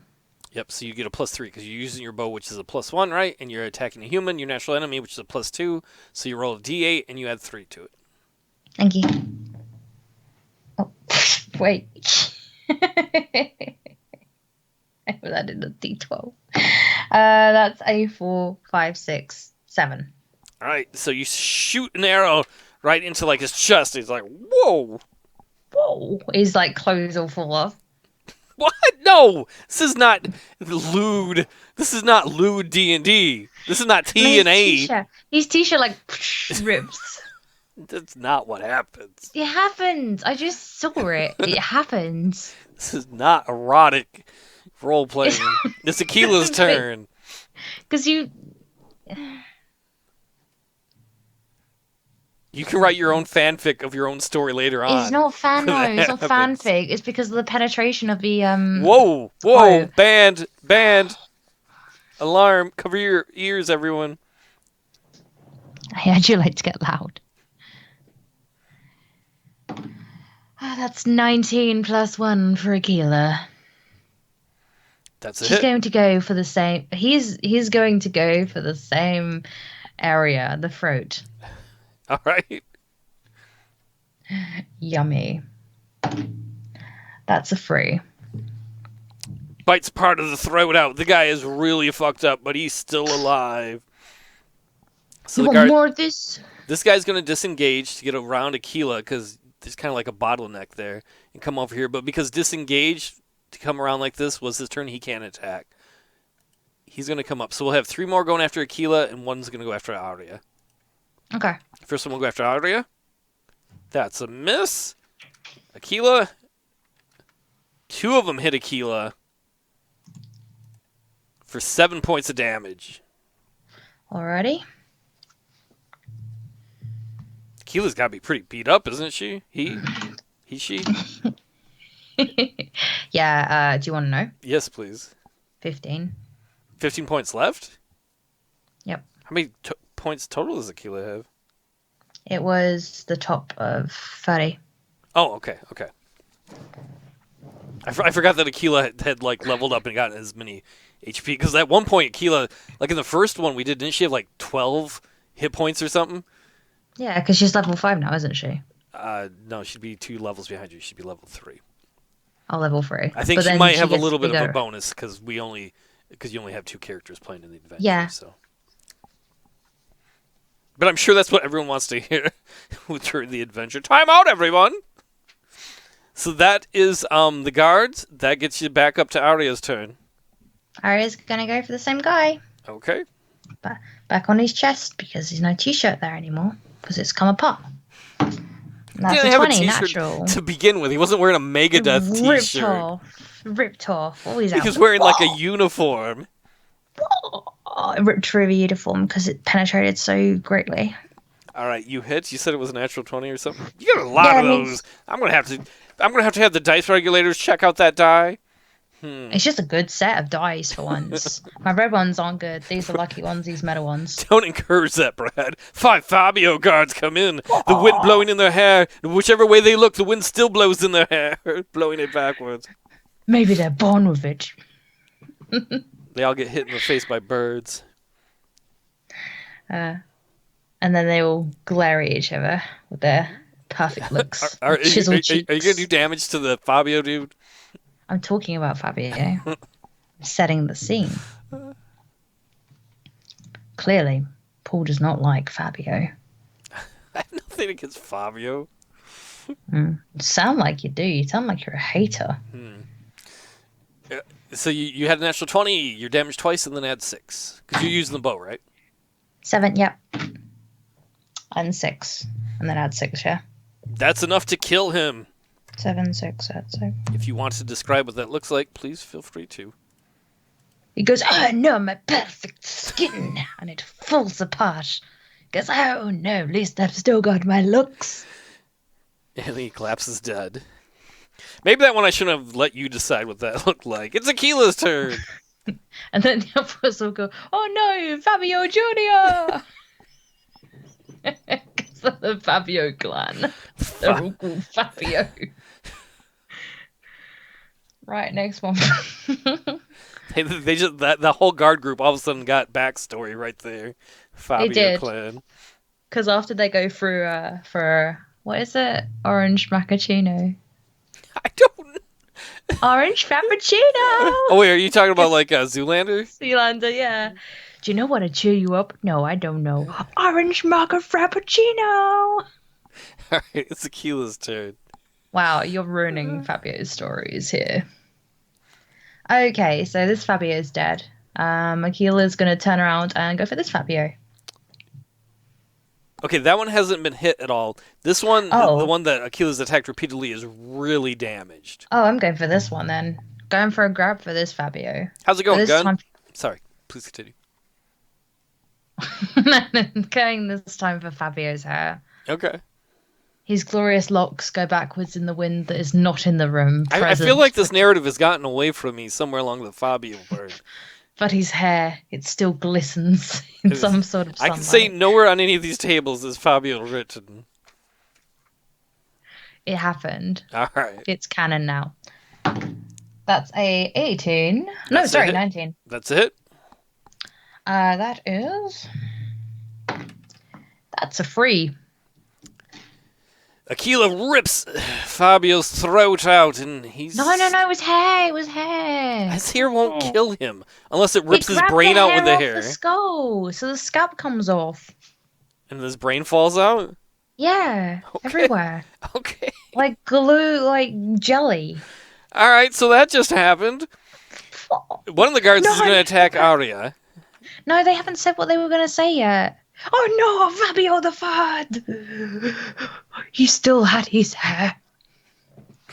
Next. Does that hit Arya? Yes. He slices her hard with his long sword. Whoa, for 6 points of damage. That's what you get for hitting Fabio. And then when you're ready, the other two are going to attack Akela. Okay. I'm ready. The first one whiffs hugely. The second one hits the wolf for 2 points of damage.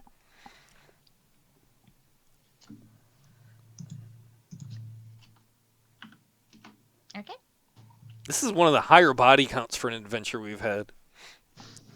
And if you guys are new to the channel or there's anyone watching, please do click on that purple little heart and follow us because we do D&D and it's really fun. You guys should probably do that. And if you guys have Twitch Prime, please do consider using it on this channel to subscribe for free. Every other room until this one was serious story. This became Fabio's sellout dining room. Please subscribe and follow for Fabio. Thank you. No more Fabios will be harmed except these two. Well, there's technically 3 left. Not yet. No, there's not. Not anymore. We're going for this one next. Arya's going with the bow. All right, go ahead. Oh, it's nice to see you here, Gun. I appreciate folks chatting in the chat, too. Most everyone's pretty nice here, except for me, maybe. Would you roll? 18. That's it?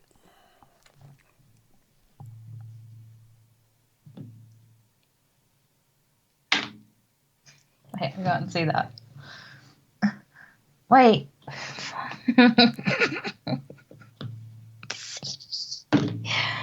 I got a 3 plus 1. It would be a +3 because remember humans are still your 6. natural enemy. Thank you, GM. So you shove an arrow into Fabio number 2.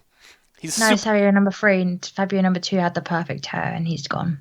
Oh, okay. So they don't stand in an order that makes sense for other people, except for Fabio's would understand the order they stand in. This Fabio has a perfect chin. So it's okay. That's not what I was talking about, but it's Akela's turn. Akela's like, wow, that chin, it's so perfect. And it kind of goes, whoa. Kind of goes, "Rrr, rrr." I'm going to eat it anyway. So Akela goes for, this guy, right? Again. Okay. That's one.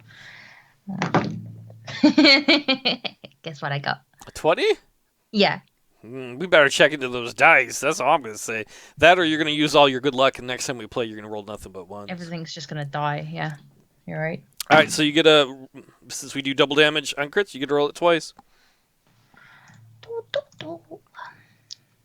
So Akela's gonna be like, "Call that perfect chin," and Akela's gonna go forwards.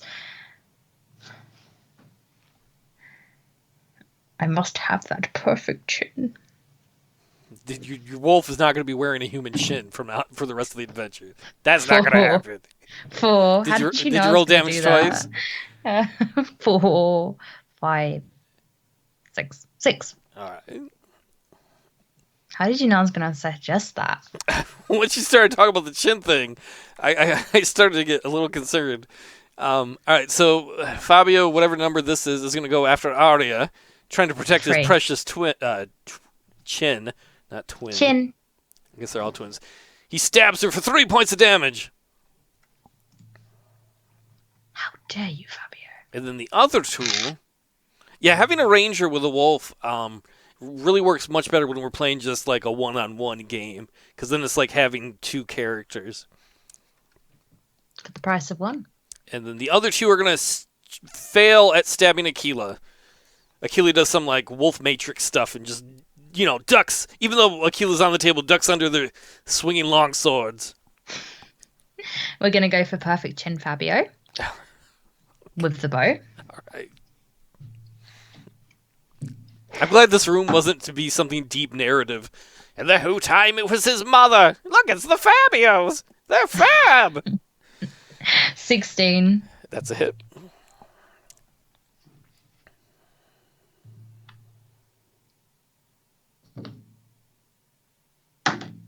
Four. Wait, I'm not doing double bonus. Nope, but you could add 3. That's 7 all together. He is dead. And his chin falls off his face and he tries to hold it and go, no! And the other Fabios go, no! We ordered too many Frappuccinos! How will we get a refund from Starbucks? Because they're a terrible corporation. Starbucks do not exist. That is not canon. They do not exist in this universe. All right, Akela, it's your turn. Do you say elf bucks? Elf box sounds good. Elf box, the elfiest box in the lands. No refund. So it's Akela's turn. We're going for Fabio number 4. See, even you're confused by the Fabio numbering scheme. It's not just Fabio me. number 4 has the perfect nose. It's pointier than the point of Nigel Thornberry. Smashing. Smashing. Right. So, Akela's going to go for this one. Technically, Akela can't move an attack because it would create an attack of opportunity here, but Akela can attack the dude from where Akela was if he wants to. Is that supposed to be a 20? That's a natural 20. These dice, very suspicious. I believe you rolled a 20. I believe you rolled what you said you did. Hey. All right, so do your double damage. Clip that chat, please. Thank you. Please clip that and send that to me on Discord so I can show everyone how many 20s I'm getting tonight. Yeah, they're nice looking dice set. They're so pretty, and they came in this really cool, like, leather little pocket. I hope we get the other ones from Stefano soon. Stefano's amazing, everybody. You should all follow him. if Paul actually had a bot in the chat, I could send you that, but he doesn't. All right, Okay. What's the damage for Akela on one of the nose Fabio? The perfect nose Fabio. The perfect nose Fabio. 6, 5. Wait. I need to have the bonus. 6, 5 plus 2. 13. There's no plus because this is Akela doing it. Oh, but there's a plus on the bite, isn't there? Wait a sec. There might be. Did you roll the right die for the bite though? Because isn't bite a different? Is that a different one than the bow? Or is it the same 1d6 plus 1. Okay, so did you roll the d6 or did you roll the d8? I'd roll the d6. Okay, so what was the damage? 13? Yeah. Is that a... Okay. Akela wrecks this guy. Perfect nose Fabio. He's still alive. He's infuriated. But his nose hanging off and he's like, oh no, all the nose jobs I had. Nobody knows the trouble he's seen. Both of the Fabios go after Akela. Both of them hit for 7 points of damage combined. Stabbing their swords into the poor wolf. Okay. My turn next. Yep, it's Arya's and then Akela's turn. Can I slide a potion to Akela? I think that before, didn't you have to like feed the wolf the potion? Because how's the wolf gonna open the potion? I slid it in it. Okay, but this is gonna take a dexterity check for Akela to open it. You might be better just have Akela disengage. It's up to you. Akela can disengage then. Okay, so you'd have Arya go first, and then Akela's whole turn would be just disengaging and trying to get as far away from people as possible. Yep. Arya would go for that fella right there. Perfect nose Fabio? Perfect nose Fabio. Okay. I hope you're writing these down. Why? So it was perfect nose Fabio.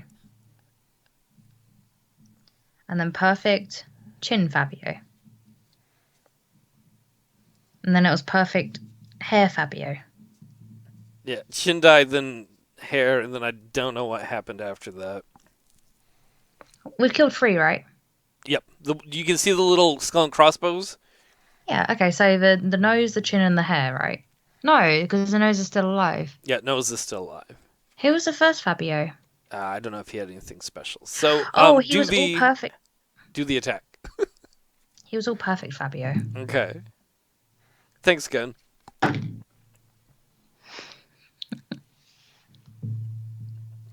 Is that another 20? Yeah. Suspicious dice. I'm showing you. I believe you rolled a 20. All right, roll the damage for it. My best dice, actually. I'm keeping this set forever. 8. 5 plus 3. 8, 5 plus 3. 16. Perfect nose Fabio is dead. No. He slumps to the ground as an arrow severs his spine. And he tries to hold his nose. Okay. What? I was say you were banging the table a little bit with the mic right there. Sorry. I was just... That's okay. So that means it's Akela's turn. If Akela wants to disengage, she could only move because she's going to slowly disengage so she doesn't take an attack of opportunity. Yeah, can she move out of the way if that's okay? Yeah, Wait, it's a he, isn't it? It's a he. Can he move out of the way down here? Wherever you want. Yeah, can he go down here? Yeah. Okay. All right, so the last guard is going to run around here. Wait, let me see. So he looks around kind of like, my Fabio brothers. And attack Arya for 18, slamming his sword into her for only 2 points of damage. He is rubbish, this Fabio. He is not the perfect Fabio. Normally, you've used this dice set before, though, haven't you? When we played? No, not really. I don't normally use this one. I normally use the galaxy ones and the red ones. Oh, okay. I only use this one for my the D&D thing I did with you. My one shot. The demo, the one shot demo. I You have to be more specific. Me DMing. Oh, okay. You didn't roll a ton of 20s for that, right? No, not really. But Okay. there wasn't much. You didn't engage with much of the people for fighting. Yeah, I'm a pretty peaceful dude. All right, it's Arya's turn, and then Akela. Arya's gonna go for the perfect hands, Fabio. He has perfect hands, so he's got terrible shots because he never uses them. He's like the perfect hand model, like Zoolander, when he's got it in a glass. No, you asshole! You broke my glass. I believe Arya's level 5. Why are you saying that? Gunn was asking in the chat. Oh, okay. That's a 12. 12 is a miss. So it's Akela's turn? Kilo's going to carry on retreating. Okay. So the guard is going to go after Arya. He swings the sword and clips it on the table, taking a chunk out of the table. He looks and he's like, oh shit, boss is going to be mad. It's Arya the Ranger's turn. Arya's going to go for the bow and arrow again and go for his perfect hands. Okay. That is a 16. That's a hit. Roll some damage.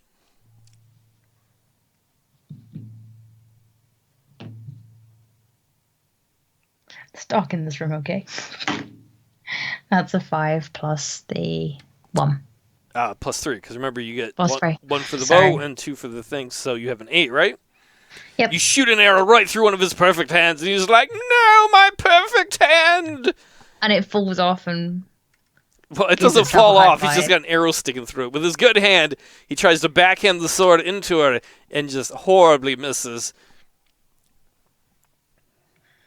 Go again, Arya. Get the other hand this time. 16. That's a hit, too. 3 plus 3. 6. You shove an arrow into his other hand. So it kind of like shoots through the back of the hand into the hilt of the sword he's holding. He's like, my perfect hands! I'll never get work again! He pulls the sword up high and brings it hard down onto Arya, doing only 1 point of damage. Oh, wow. He is a hand model for sure, that one. And maybe some of his strength is a little off because he's got arrows in his hands now. No, because he never uses his hands, remember? He's the perfect hand model. Oh. Come on, fool. Get the story. Okay, Arya's going to go for bow and arrow again. All right. 20! That's a lot of them. We might have to switch dice if we keep getting so many. Do you want me to? We'll just see how it rolls out the rest of the day. How it rolls out. You're not going to have to hit because with your bonus anyway, he's automatically dead on this one. And his hands fall off. And they fall on the floor. Okay. No hands, Fabio. The marble floor just kind of, the blood drains from the bodies into the little grooves between some of the marble tile. And there's a sort of silence in the dining room. It's more like a dying room. Bob's like, that joke was great! Or he would have said that if he was That's around. why he's having more lessons. All right, it's all you. I'm going to go to Akela and give Akela a potion. Okay. A moderate one if I could, so that leaves me with 0. Okay. Thank you, Brad. That's why I need a band. We need to get big enough where we can have a live band for rim shots for bad jokes.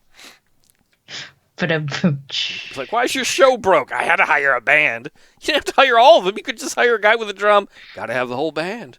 2d8. 2d8 plus... Oh, wait, 2d8. That's what it is. Oh, plus the level, which is level 3.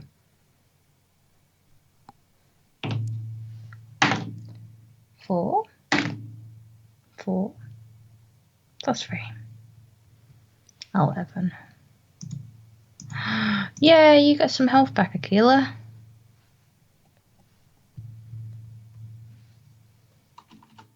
That's me out of potions, though, little moderate ones. Okay.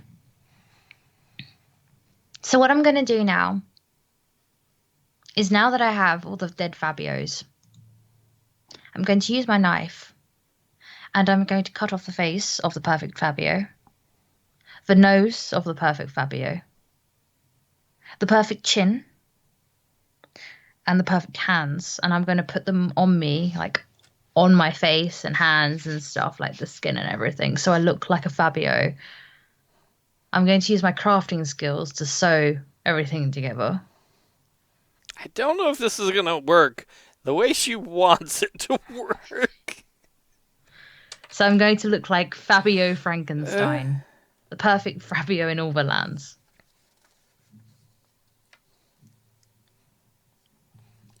As you are in the middle of this, the kitchen door opens. And once again, these are I should have made like models. It's not a fat guard. It's a guard wearing a nice uniform that's appropriate weighted. As you have these human body parts All dangling. that you're sewing together, a lone guard bumbles into the room. His uniform is red and black with gold trim, but his uniform's untucked and unkempt. His guard uniform wears many food stains. In one hand, he holds a greasy turkey leg that he's eating. He makes a horrified sound when he sees you, body parts and hands sewing together, and then he quickly regains his composure. Intruders! You're not supposed to be here on guard! He aims the turkey leg at you like a sword, then drops it embarrassingly. His greasy hand quickly reaches for the sword at his side. In one swift move, he pulls the sword from its hilt. But then the sword flies out of his greasy hand. It flies several feet in the air, then hits the ground and skids across the marble floor, stopping at your feet. Oh, poo-poo. I never should have taken this job. I don't suppose you'd surrender, would you? Sure, I'm Arya. Pleased to meet you. Oh. And I put my Fabio hand out to shake. He doesn't. He's just like, oh, God. Oh, God. As he starts to back up out of the room. I really gotta tell the boss about you, but I don't want to. Oh, God, I just wanted to go to ballet school. Oh. We can forget this completely happened if you just leave the room now. They're gonna fire me. I need They won't this fire job. you. Just say you're out in the shed doing farmer stuff or something. I don't know, guarding. Make an intimidate check, I guess. If that's what you're trying to accomplish. Not intimidate, more like, it's okay, we can pretend this never happened.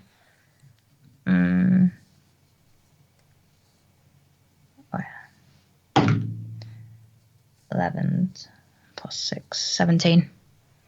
He's like, yeah, I was busy in the shed. And he backs out, and you can see once he gets in the kitchen, he thinks he's out of eyesight. He just books out of here. He just runs as fast as he can out of here. That's the good stuff right there.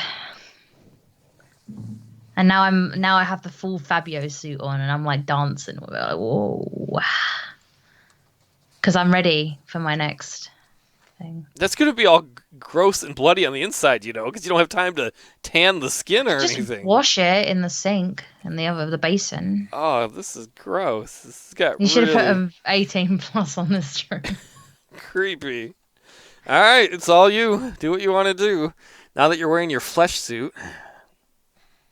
I'm gonna flesh suit. I look like the perfect person though, because I've got all the best Fabio parts. You look like Eddie Gein. Nobody thought you looked like the best person. No, I do look like the best person because I took the best Fabio parts in all the land. I have a feeling that's not going to work the way you hope What it's does going to chat work. think? I think everyone's horrified by what's happened. Vote in chat. Best Fabio.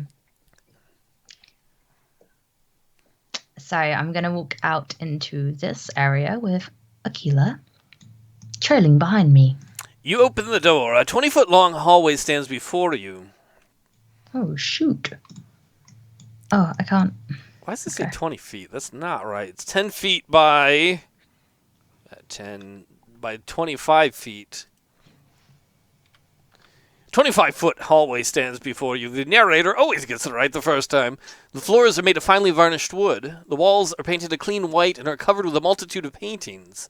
The ceiling is accented with an elaborate copper molding, which runs around the edges of the ceiling. I would like to head to the To this room. I would like to head to this door, I mean. The door to the west? Yep. All right, so you open the door to the west, and you enter a long L-shaped hallway. The wooden floors creak underfoot. The hallway's white walls are covered by paintings. The paintings are all of wild animals. A fox running from a farmer with a chicken's feather in its teeth. A pack of wolves hunting a lone deer who's drinking from a small stream. A family of bears fishing for salmon in a mighty river. The paintings are masterful works of art. Shut up, Blanco. The treasure was inside the Fabios all along. The treasure was the Fabios. So you've walked into a long L-shaped wooden hallway where there's all kinds of paintings of like animals and stuff that real fancy on the walls. And I'm gonna carry on walking and looking for paintings of Fabio. There are no Fabio paintings in this hallway. He really does not take his employees seriously. Okay, I want to head forwards and go for this door. Well, this story's taking a weird turn. This isn't what I expected to have happen. You open the door, revealing a luxurious bedroom with soft blue carpeting. On the north side of the room is a king-size bed with a royal purple bedspread. No bread, sadly. Go to bed, bread. The bed rests on a large oak frame. An immense coat of arms with the initials EK is carved into the bed's wooden headboard. A large garish painting hangs above the bed. It's a painting of Count Elias Carling. In the painting, he's walking out of a pond, his wet hair blowing in the wind, his mostly nude body glistening with moisture, his modesty only covered by a skimpy towel. A stone fireplace rests on the west side of the room. Next to the fireplace, you see an exquisite mahogany nightstand with a single drawer. A large mahogany dresser stands alone in the southeast corner of the room. Make a perception check. Do you want me to change dice? It's a No. natural 20 again. So put yourself like on the edge of the room or in the room. Okay. Like that. Let me grab an asset. I didn't prepare this asset either, so we'll see what we get. Damn those 20s.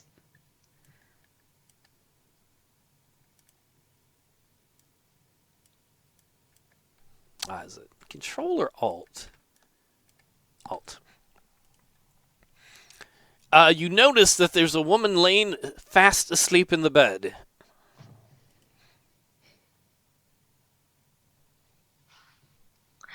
Okay. I'd like...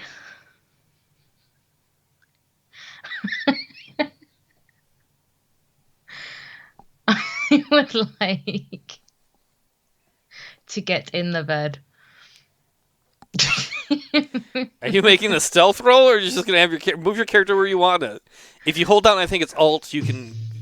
Wait, is she dead or alive? You don't know yet. You just see that there's someone sleeping. Oh, well, I said God. sleeping, so she's alive. You can tell that she's breathing.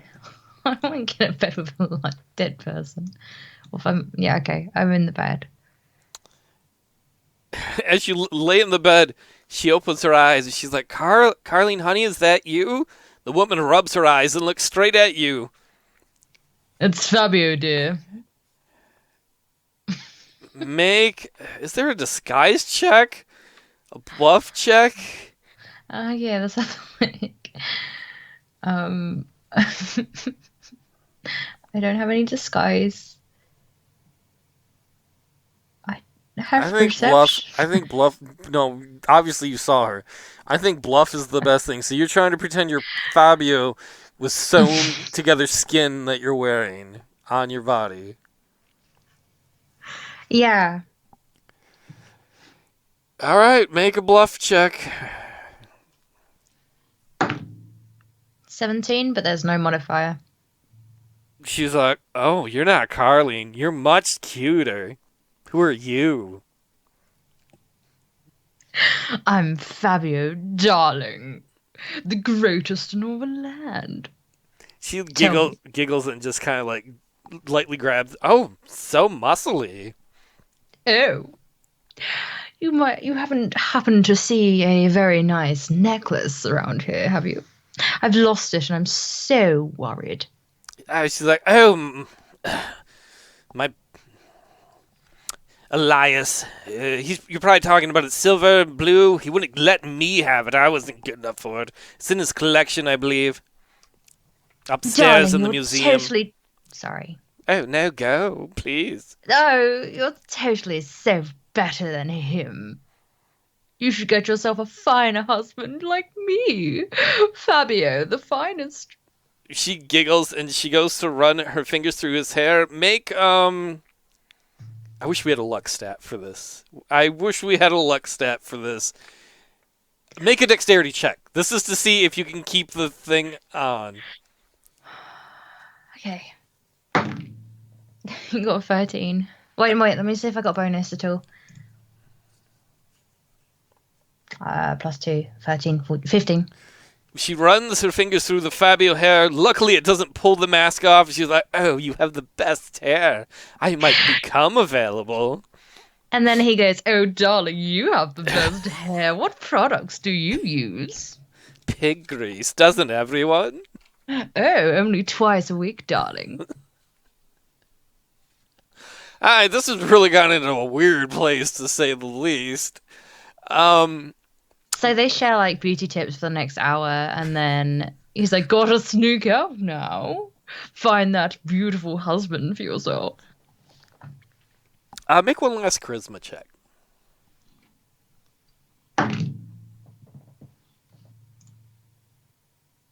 Charisma?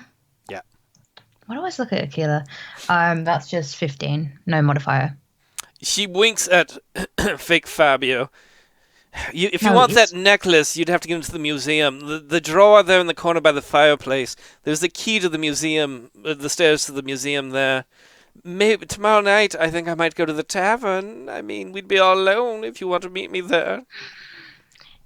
She doesn't understand that Fabio isn't into females at this point. He just likes sharing beauty tips. So he's like, oh, yes, we're going to find the finest men. She's confused for a moment, but it kind of goes over her head. She smiles because she thinks it means that they're going to hook up. And Chola? Are you going to go to the thing and grab the key, the table and grab the key she just mentioned, or not? Yeah, I walk off and my hand Fabio's hand nearly falls off, but I like plop it back into place. And get the It's kind of like when you open the drawer, like it jumps in the drawer and she doesn't see it because you got your back to her. Yeah. As you grab the key and then kind of like nonchalantly slick my hair back so it's like it looks smooth, like I just did a smooth move. And she just kind of shoots dreamy eyes at Arya as she walks out of the room with the key. And then carries on outwards. Towards. Oh, while she's in there, you see two keys. You see, where is it? There's two keys. One is brass and the other is made of iron, in case you wanted to grab both of them. I'll take both. Darling, dearest darling, I don't know your name, but I'm going to take both. And then I will bring them back to you at the tavern tomorrow evening. Oh. Lordy-doo. All right. So that certainly went a different way than expected, but that was interesting nonetheless.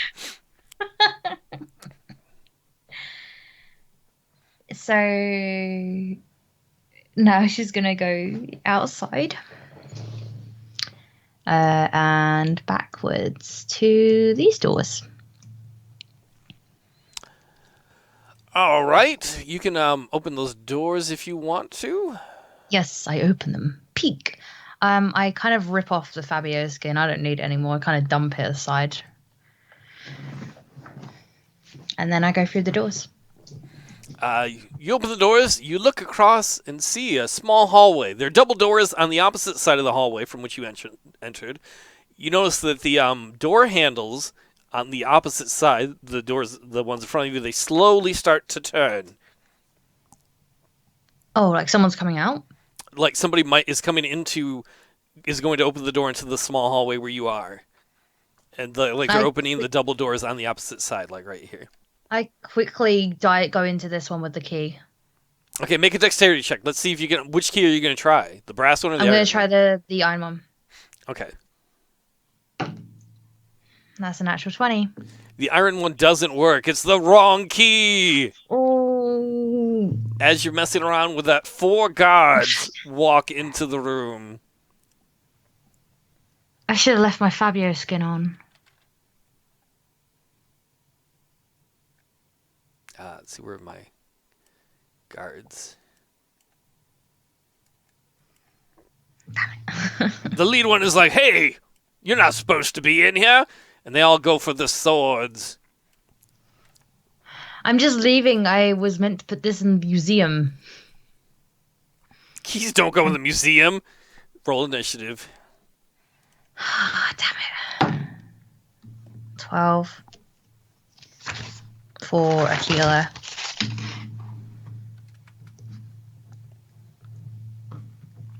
What do you have for Arya? That is a 14. So it would be guards, Arya, and then Akela. Yep.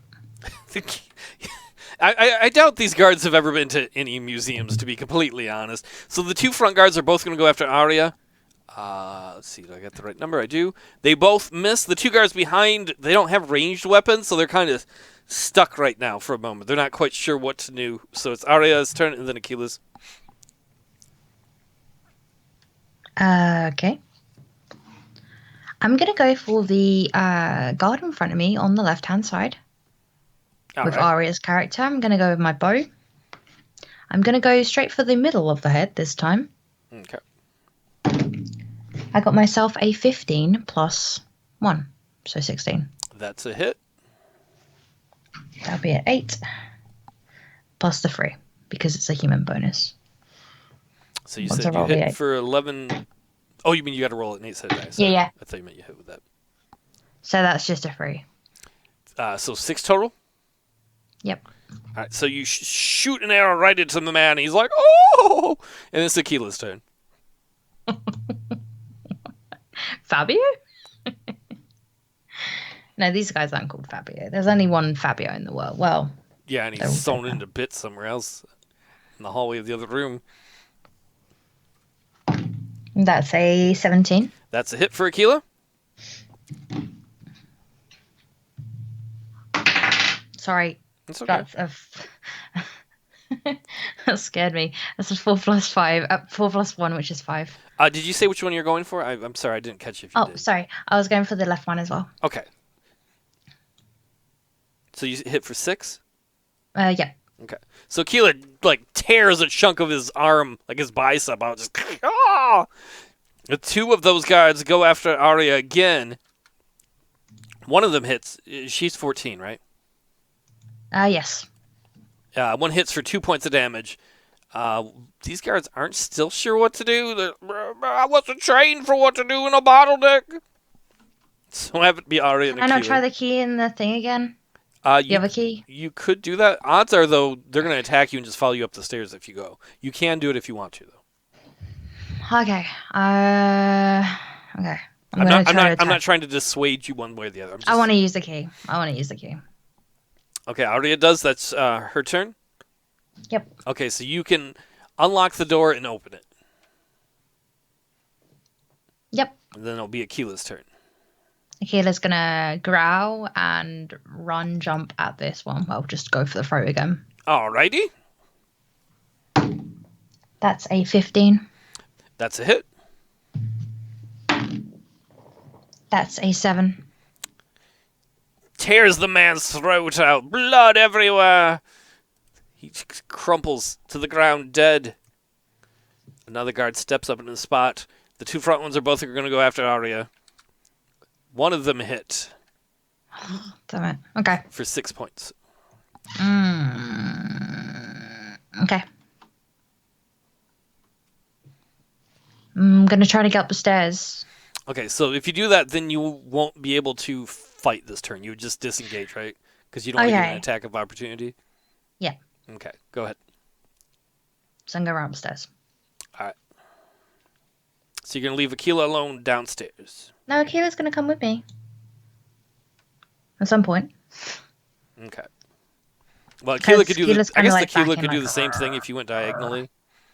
Yeah. Alright, so Arya and Akela run upstairs, and the 3 guards chase them upstairs. That means I gotta grab 3 guards for this in a moment.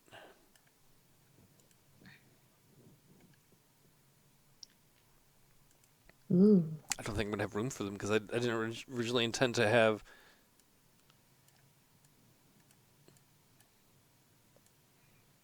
We'll have it like this. The other 2 are still coming up the stairs.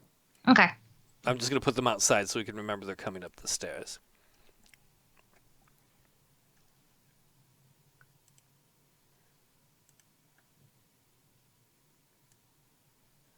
Oh, what did I do? I did something wrong.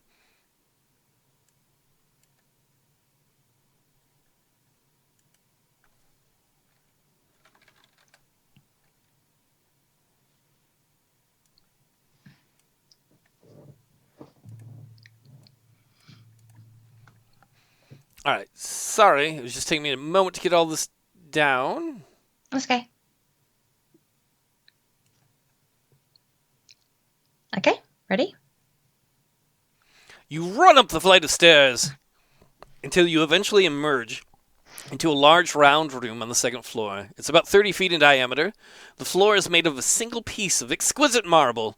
The room's circular walls are filled with giant windows that look out for miles. Through the windows, you can see a square balcony.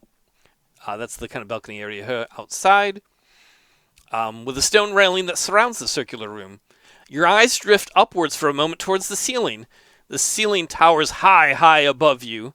There you see the underside of a great copper dome. The great copper dome that sits atop the manor house. The interior of the dome is painted with a breathtaking heavenly mural of celestial beings high up in the clouds. God rays shine through some of the painted clouds, breaking up the blue sky. Birds carry food and drink to the celestial beings. Many of them wear white robes. Some wield mighty lightning bolts. Others play the harp or lyre in the mural. Some revel in fruit of the vine. But they all share one thing in common. Every single being in the painting, male and female, adult and child, all have the same face. That of the collector, Count Carling. Wow. The noise of Count Carling startles you as you skid on the marble floor running up the stairs. As your eyes retreat from the ceiling and focus on the room around you, you're amazed by what you see. Shelves packed full of knickknacks, potions, statues, old books.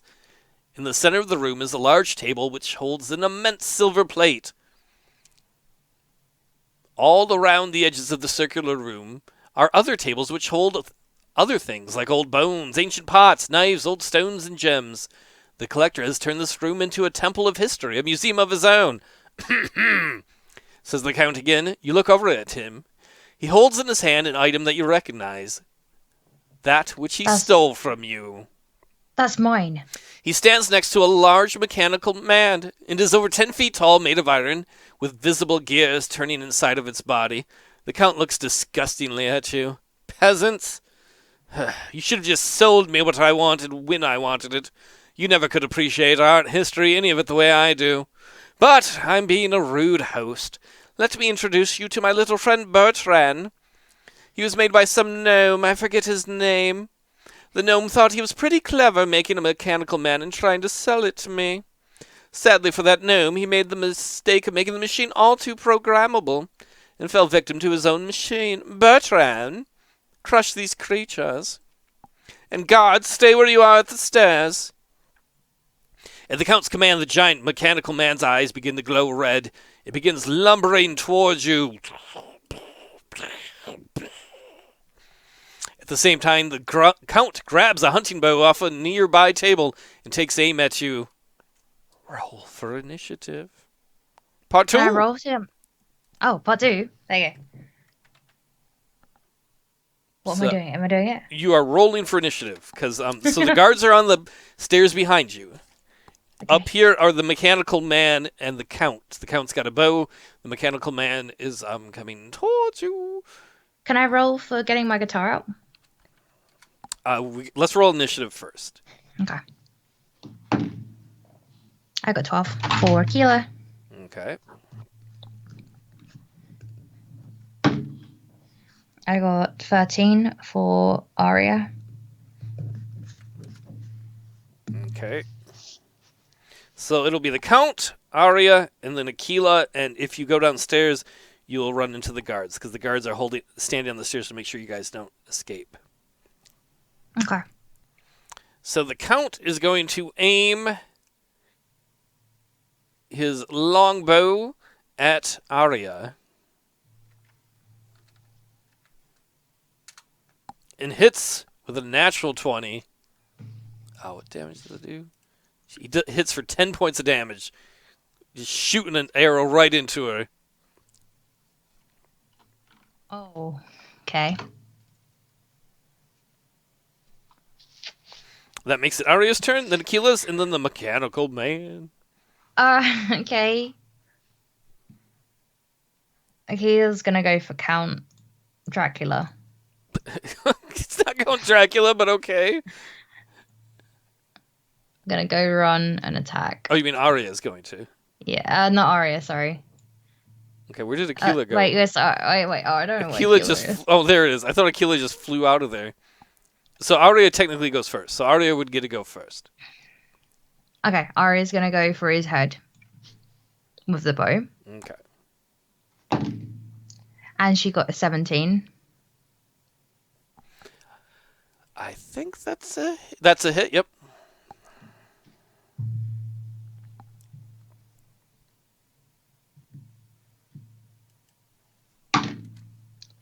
Seven. 10. 10 points of damage? Yep. Alright, so she shoots an arrow right back into them. It's the Arrow Exchange Club. They both nailed each other hard for 10 points of damage apiece, just like wham, wham. That makes it Akela's turn. Akela's gonna go for his neck. Okay.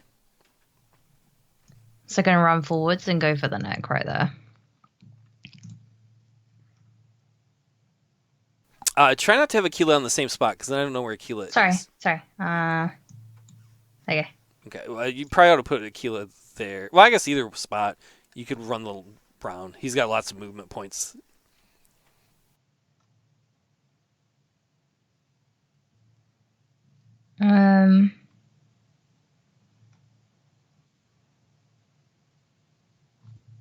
Sorry. Okay. Let's just trying to work out how many potions I have left. We're going to go for an attack. Okay. That was 14. Who's that on? The Count? That's a miss.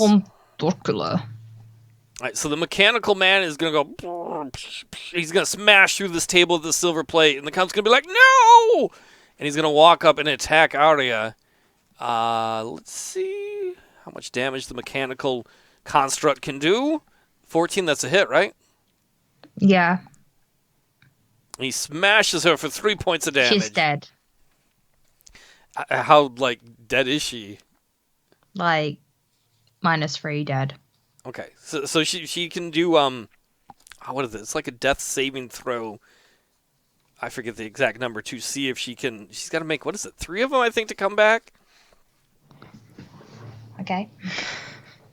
What do I need to get? Oh, let me look that up a second again. I forget what it is offhand.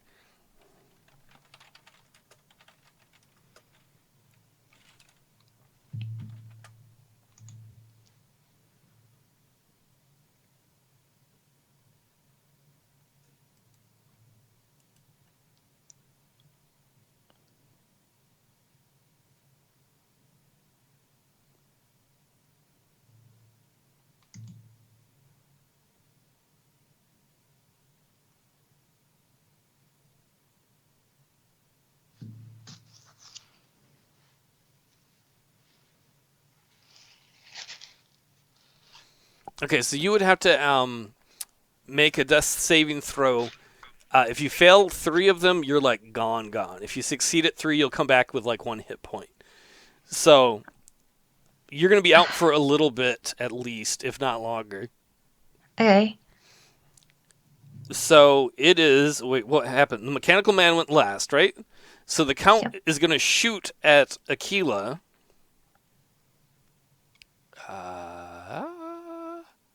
I didn't mean to put those there. Just out of curiosity, how many points does Akela have left? Hit point. Well, that's a miss anyway. 24. Oh, so okay, it's up to the wolf. All right, so the Count Akela's going to go.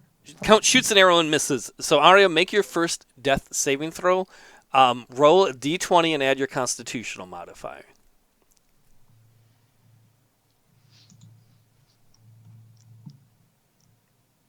This may not be 100% right, but we're just going to house rules it. I don't have any modifier for con.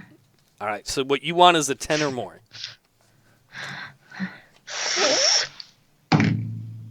19. Okay, so make a little, like, two sides, like saves and fails. So you can put one in the save category. Okay. If you get 3 saves, you'll come back at 1 hit point. If you get 3 fails, you're gone. Okay. So next is Akela. Akela's going to go for that neck. All right. That's a 12. That's a miss. The mechanical man is going to turn around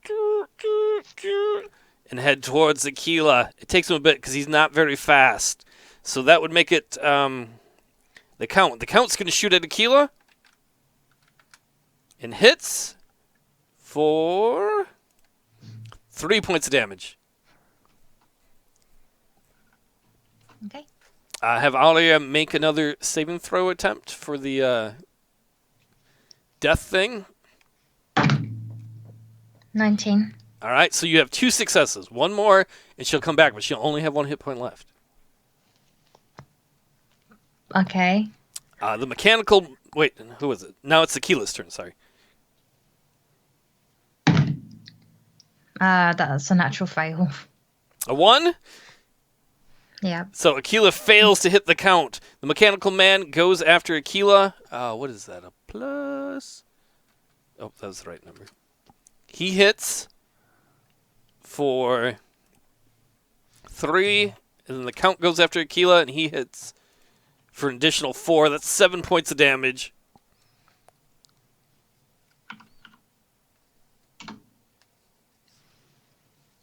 Does they beat up on the wolf? All right, Arya, make a death save. It's looking grim. 20. Arya wakes up with like 1 hit point, just like, that makes it Akela's turn. Akela's going to go for the throat again. Okay, for the Count? Yep. 16. That's a hit. 6 plus 7. So 6 plus 1.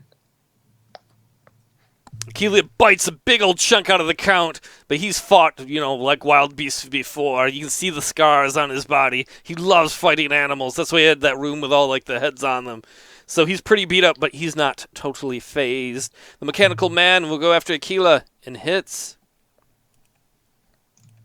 for 3 points of damage. And the Count misses. Maybe he's a little more beat up than he thought. He shoots an arrow at almost point blank and ranges still misses the wolf, who's still spry. Akela's got to be pretty beat up too, right? 15. And the guards downstairs. The guards aren't at the top. They're still on the stairs. They're like, "What's going on up there, sir?" But the last order they got from the Count was for them to stay there, so they haven't moved yet. Oh, okay. I'm gonna go for I'm gonna use a potion Okay. for Arya. I've got a light wounds potion left. Okay.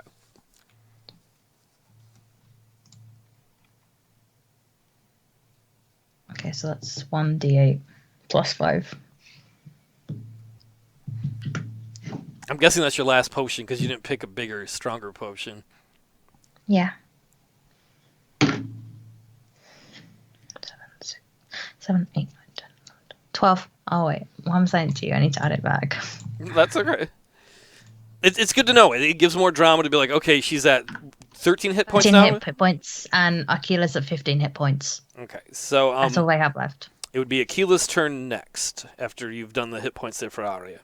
Akela's gonna go for the throat again. Alright. Can the wolf save the day? 16. That's a hit. Wait, is it the right one? I'm even blowing on. Whoa. What? You're the one who did the Fabius you cut into pieces. And that's a bit too much what I said? 5. That is literally the exact number Akela needed to kill the count. Yes! Would you like to describe how Akela finishes the count off? He rips apart. And little Fabio's come out of him. There's no little Fabius that come out. So the count gets his throat ripped up and he just collapses down, the necklace in his hand. The mechanical man is still going though, and he swings down at trying to crush Akela's back, but he stomps and misses. I quickly grab my guitar. And I play the song of their people. It's a mechanical construct created by a gnome. They probably don't have a people. It'd be it'd almost be like steampunkish type device made out of gears and stuff like that a gnome would have put together. But it has a default song in it by the gnomes. I wouldn't assume that. I would, because I made that song for them, and they were like, "We're gonna make everyone know." We haven't had any gnome interaction lore-wise yet. Yeah, we did. No, you did with goblins, not gnomes. Oh, God damn it. Well, we're gonna try to withdraw then. Is there any windows in this building? Yeah, you can see all the windows on the map. I'm going to try to smash the mechanical monster out the window. Please explain in more detail. With a bow, high penetration, straight at the machine. Oh, you're going to try and shoot him backwards through one? Yep. I don't think he's been hit at all yet, though. He's not been damaged in any way, shape, or form. I can still try, right? Yeah, you totally can. Cool. Okay, so I'm going to go for him. 20! That's a hit. Is it natural 20 or 20 with... Natural 20. All right, so do your damage.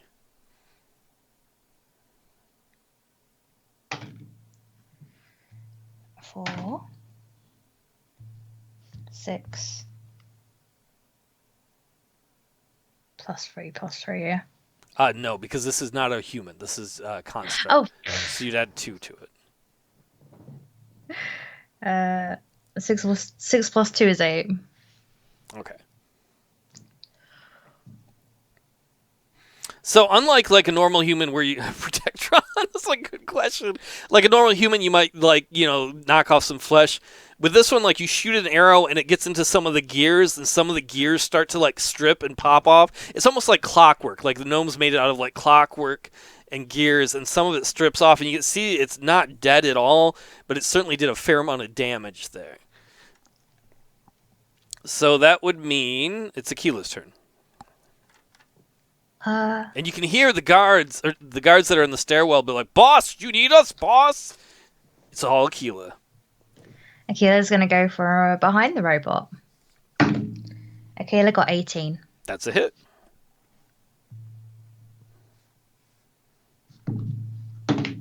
Six. So I'm going to assume Akela's a clever wolf, because wolves are by their nature clever.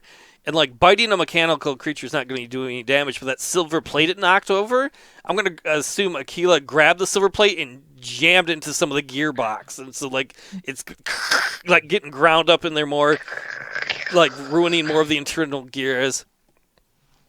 Which of course makes the mechanical man mad, and he swings at Akela and misses. I want to jump. I want to jump on top of him and then pour my wolf skin over it. Okay, you can. It isn't electrical though. It's made with a wind-up watch type stuff. Still rust. That probably won't happen very fast, but you could try it. It might have some gears that get messed up. Okay, let's do it. Okay. Or if you had some What do you want me to oil. roll? Roll a dexterity check, and if the dexterity check would be to jump on, and then we do an attack thing for what you wanted to do next. Okay. 16, 17, 18 for the dex. All right, so jump on the mechanical man wherever you want, just like elven leap. Elven leap! So you can put on the same space. And then what kind of attack are you doing simultaneously with the elven leap?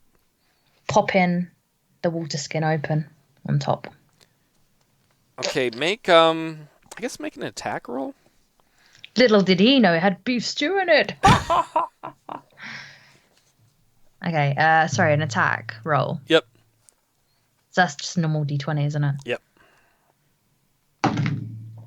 18. Roll a 6-sided die.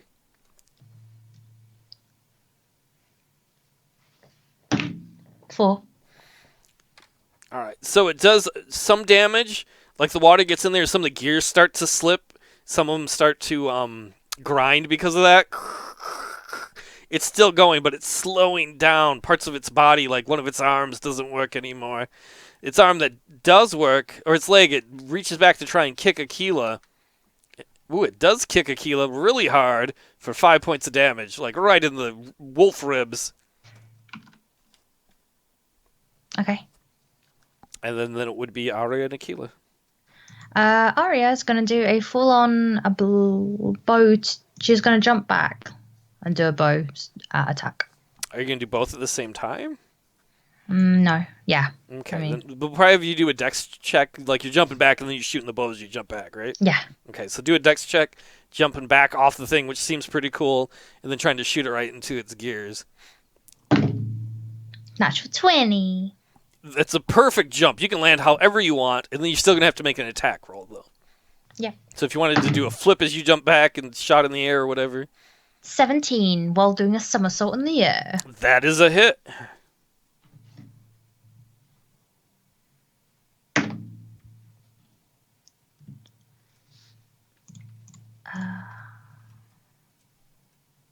Nine. That is the perfect amount that you needed. Like, shoots it right into the gears, and, like, it's the last thing, and then, like, all the gears kind of shred and fall off, and the mechanical thing just kind of collapses into pieces. It's like, Mommy, help me. That makes it sad. That makes it a little sad that way. Well done indeed. I did think you were going to rip on that. I did not think you guys were going to. So did I. Remember, there's still guards on the stairs, too. Are they going to do anything if I throw Count Dracula's head at them? Count Cartley probably would do something. Can we jump out the window? Both of us? You could try to. Yeah, let's do that. Oh, I need to get my necklace first. Okay. Look around for my necklace. It's in his hand. He's just Count Carlin's on the ground next to Akela, and in his hand is the necklace. Thank you. Put that back on, and I go for this window. Oh, whoa! I've got stuck. This window here with Akela. Ready, Akela? Make a perception check before you do. 14. Before Wait a second. I'm not using. Sorry, 1 second. I'm not using my modifier. Okay. Perception. 14 plus 9 would be 23. Wait, shut up, Blister. We already have the Fabio thing. Before you do, when you pick up the necklace, you feel something strange. You notice out of the corner of your eye that in all the displays, the one in the south side of the room has a giant heart in it, like you've never seen before. I'm going to take that with me as well. As you walk over to it, the closer you get to it, you see that the blue stone in your necklace starts to glow, and the closer you get to the heart, the more it starts to glow. It doesn't glow super bright, but it's like kind of a faint, like light, maybe even a little pulsating, like blue. as you get closer to the giant heart. And like I said, you've never seen a beast that has a heart like this before. And as an elven ranger, you've seen probably the hearts of plenty of creatures. So what I do is I like go over to it and I pick it up and put it in my pocket before I go back for the window. All right. And I go to the pulse, say the pulsing stops as it goes in my pocket. Well, it continues, but I can't see it as much. So I go for the window. You can open the window. The windows do open, so you can get out onto the balcony. I'm going to go on the balcony. I'm going to go for the roof. I make a dexterity check to walk across the roof successfully. It shouldn't be a super hard dexterity check. I got a 15. That's fine. For her, it's almost like she's just walking on grass anywhere. Like chimney sweep. A chimney sweep. Like. Yes, chimney. And then do one for Akela, too, because Akela's probably not so used to being walking on stuff like that. Akela got a 17. Okay, so both of you, as though you're Dick Van Dyke and Mary Poppins, walk across the roof. Feel free to put yourself wherever you want to be. Near the end, because I want to jump off of it. Okay, do you just want to jump from there to the wall? Yeah, on top of the wall. Okay, make a dexterity check.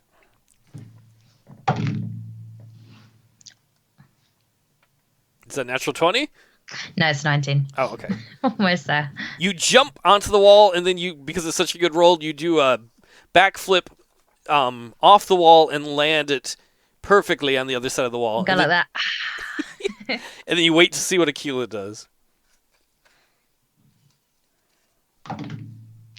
Akela does an actual 20, so Akela's better than me. Akela jumps up, does like a spinning cannonball, lands on the wall here that's 10 foot tall, but only with like one paw, bounces back off spinning like cannonball, and then lands perfectly on all 4 feet, all 4 paws right next to you, and then slowly gives you a glance as if to show you up. Okay, you're better. And then if a wolf could like be smug, it would. That was it. Akela is smug about that. Or just like sticks its tongue out. You know when like a dog's like smiling, like like that, like yeah. And then we're gonna head off. We're gonna get away from this property.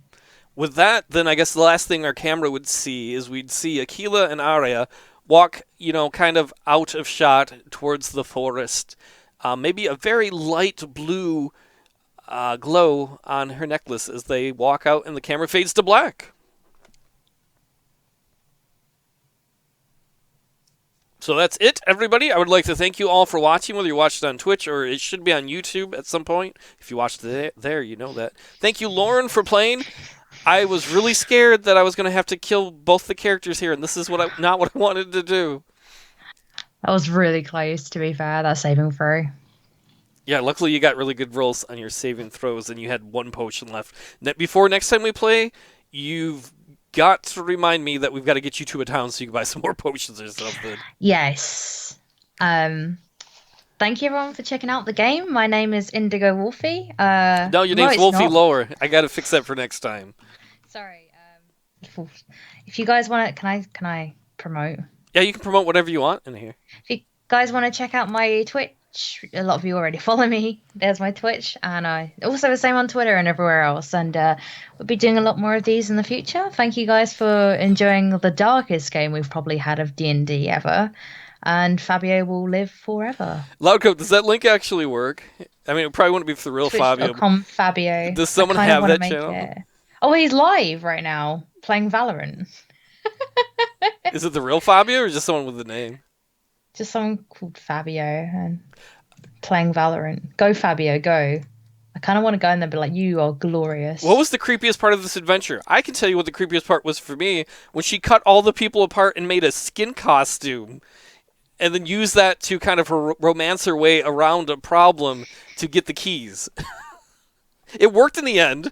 I didn't think it was going to work. I was going to make those like difficult, not impossible checks, but... Fabio will forever live in our hearts. That's why I like playing with Lauren, though. She's very creative. Do you want to, since you're a mod, do you want to raid somebody who's maybe doing D&D or something? Maybe. Oh, Yeah, let me grab somebody. Oh, I can hear myself. Oh, I can hear myself. That's horrible. Okay. Should have kept the Hypers. face. Don't do that, Blazer. I don't need. We faded to black. We don't need to come back out for a black in a second. The after credit scene where you see her like sneakily come in and be like yoink to the flesh suit. We don't need that. Might just need this in the future. Okay, so I'm trying to find somebody. I think I found someone. Okay, yeah, you can raid whoever you want to because you can do raid commands, right? Yeah.